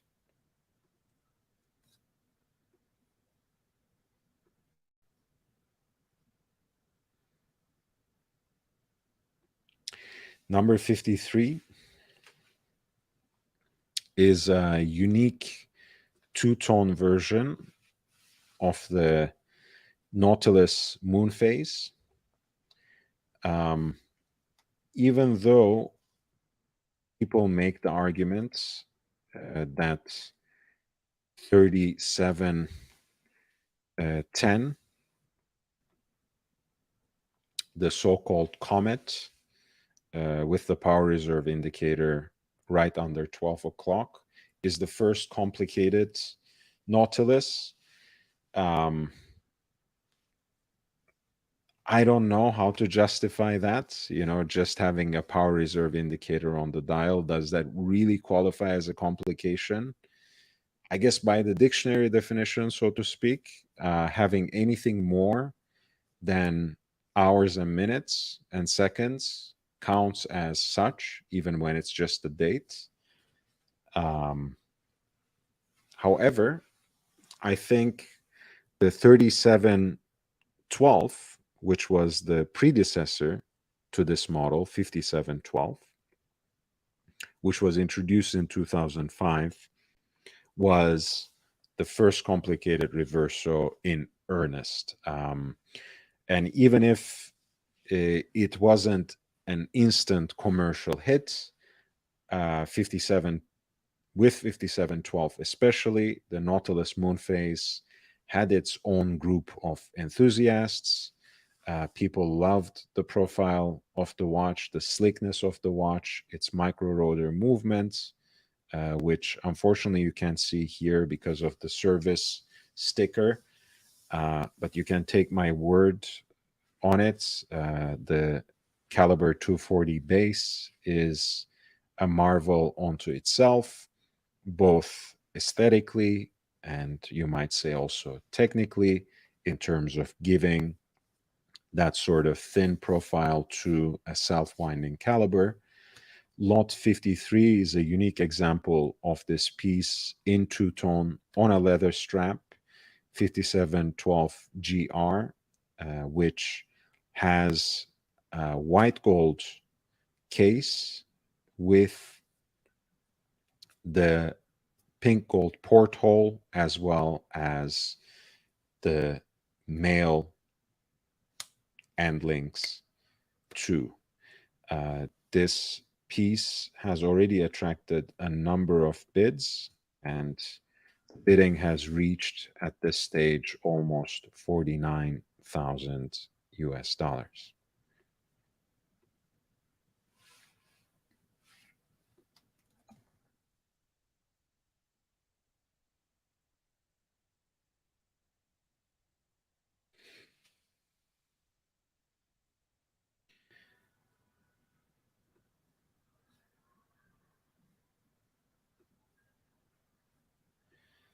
And finally, and we are coming slowly to the end. I have 10 more minutes. I will stay with you for these 10 minutes, just in case you have any questions.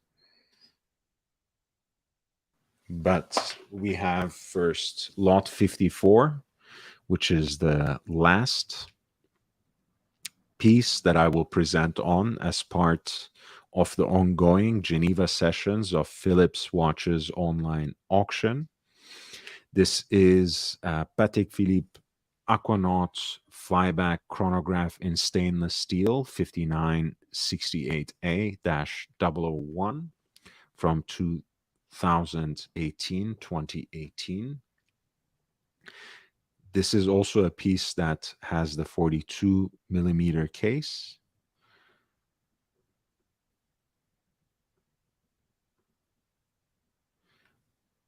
With the orange tropical band and the chronograph hands that are also rendered in orange. I think this is a very cool sports watch. Of course, it has that gradient globescape dial that has become part and parcel of the Aquanaut in its most recent iteration. The flyback chronograph, the self-winding flyback chronograph is one of the great things that Patek has done in its contemporary era, in its postmodern era, as it were.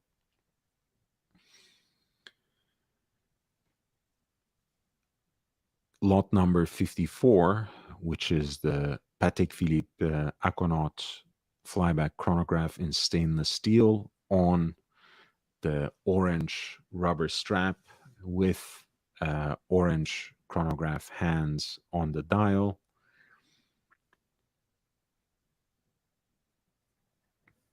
And orange accents, of course, is currently being bid at $90,000, which is almost 90,000 Swiss francs, which is almost 98,000 in US dollars.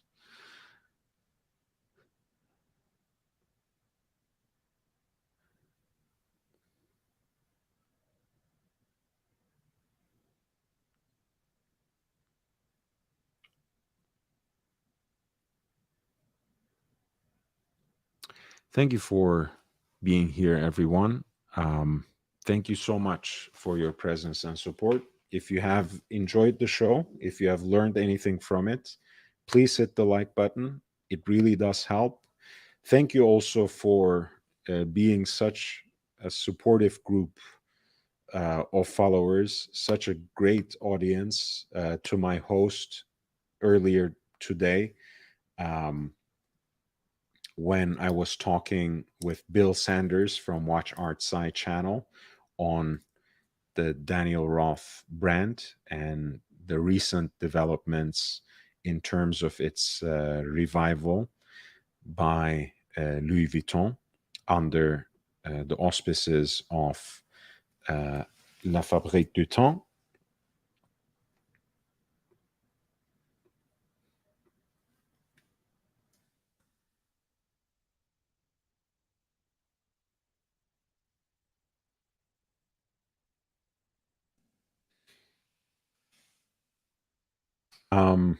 I'll, if you have any questions, feel free to send them to me. Feel free to direct them to me before I close. But I want to take this time to talk a little bit about this channel.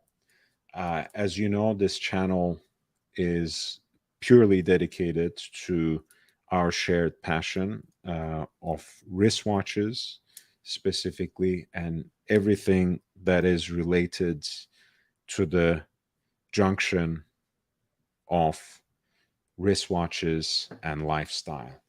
And I do my best to bring you not only live streams every night, but also exclusive interviews with other collectors as well as industry insiders, some of whom became actually regular guests, even jumping on like El Profesor to the nightly live stream or daily, depending on where you are in the world.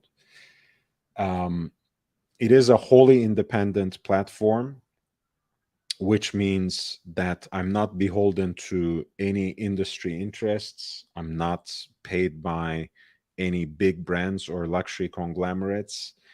I'm not in the pocket of gray market profiteers.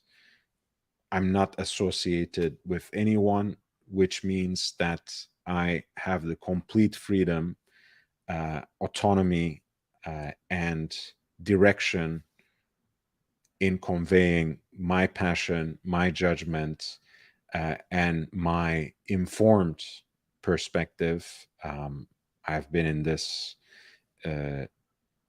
hobby, in this passion, in this business for almost 2 decades now. This means that this platform is completely at the behest of the audience, completely beholden to the audience.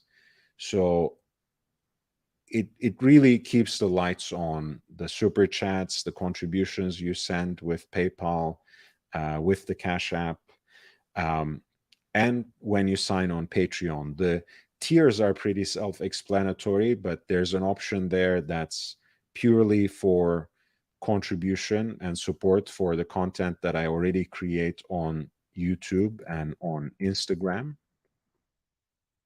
I'll share a link to my Instagram page too. I would really appreciate it if you could follow me on there as well.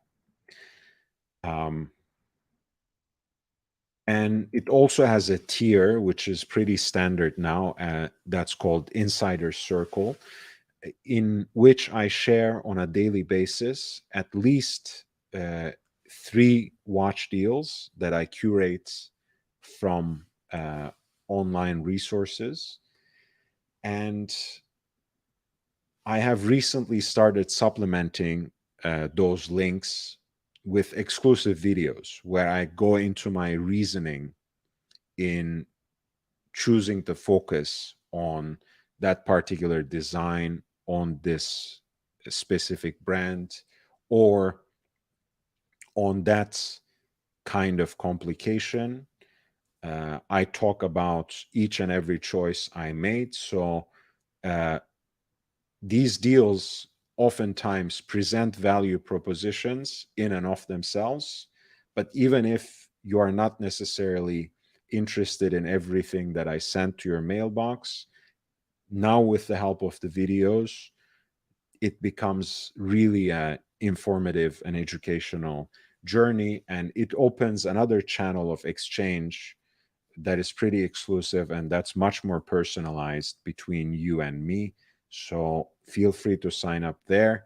I do also have a high tier which offers at, I think, a pretty reasonable pricing, around the clock consultancy for your watch collection, whether you are trying to start from scratch or whether you are experiencing kind of a bottleneck, trying to figure out where to go next with your watch collection, trying to see if you want to shift gears or reconfigure, or simply if you are trying to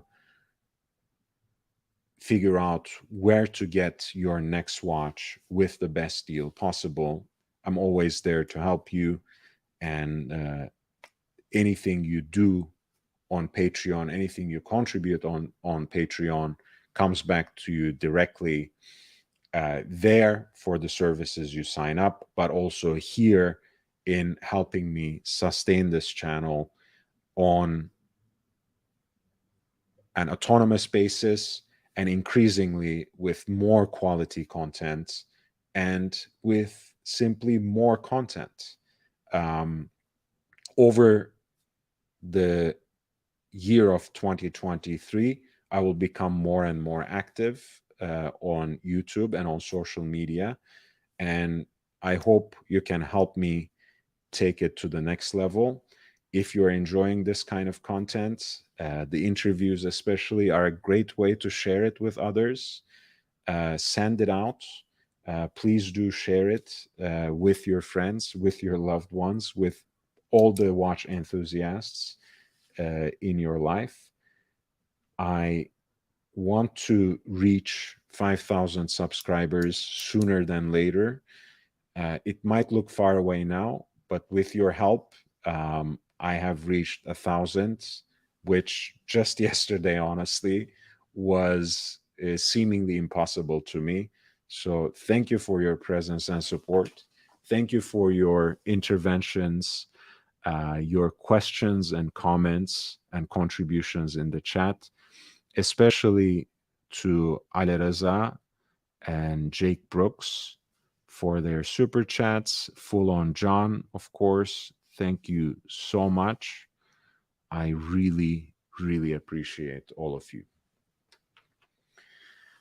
I'll see you tomorrow with another live stream, and perhaps two. Let's see how the day unfolds. But in either case, I cannot wait to talk watches with you again. I'll be back with you tomorrow. Until then, be safe, stay healthy, and enjoy your watches. I'll see you tomorrow. I bid you adieu for now. Thank you so much. Please hit the like button on your way out.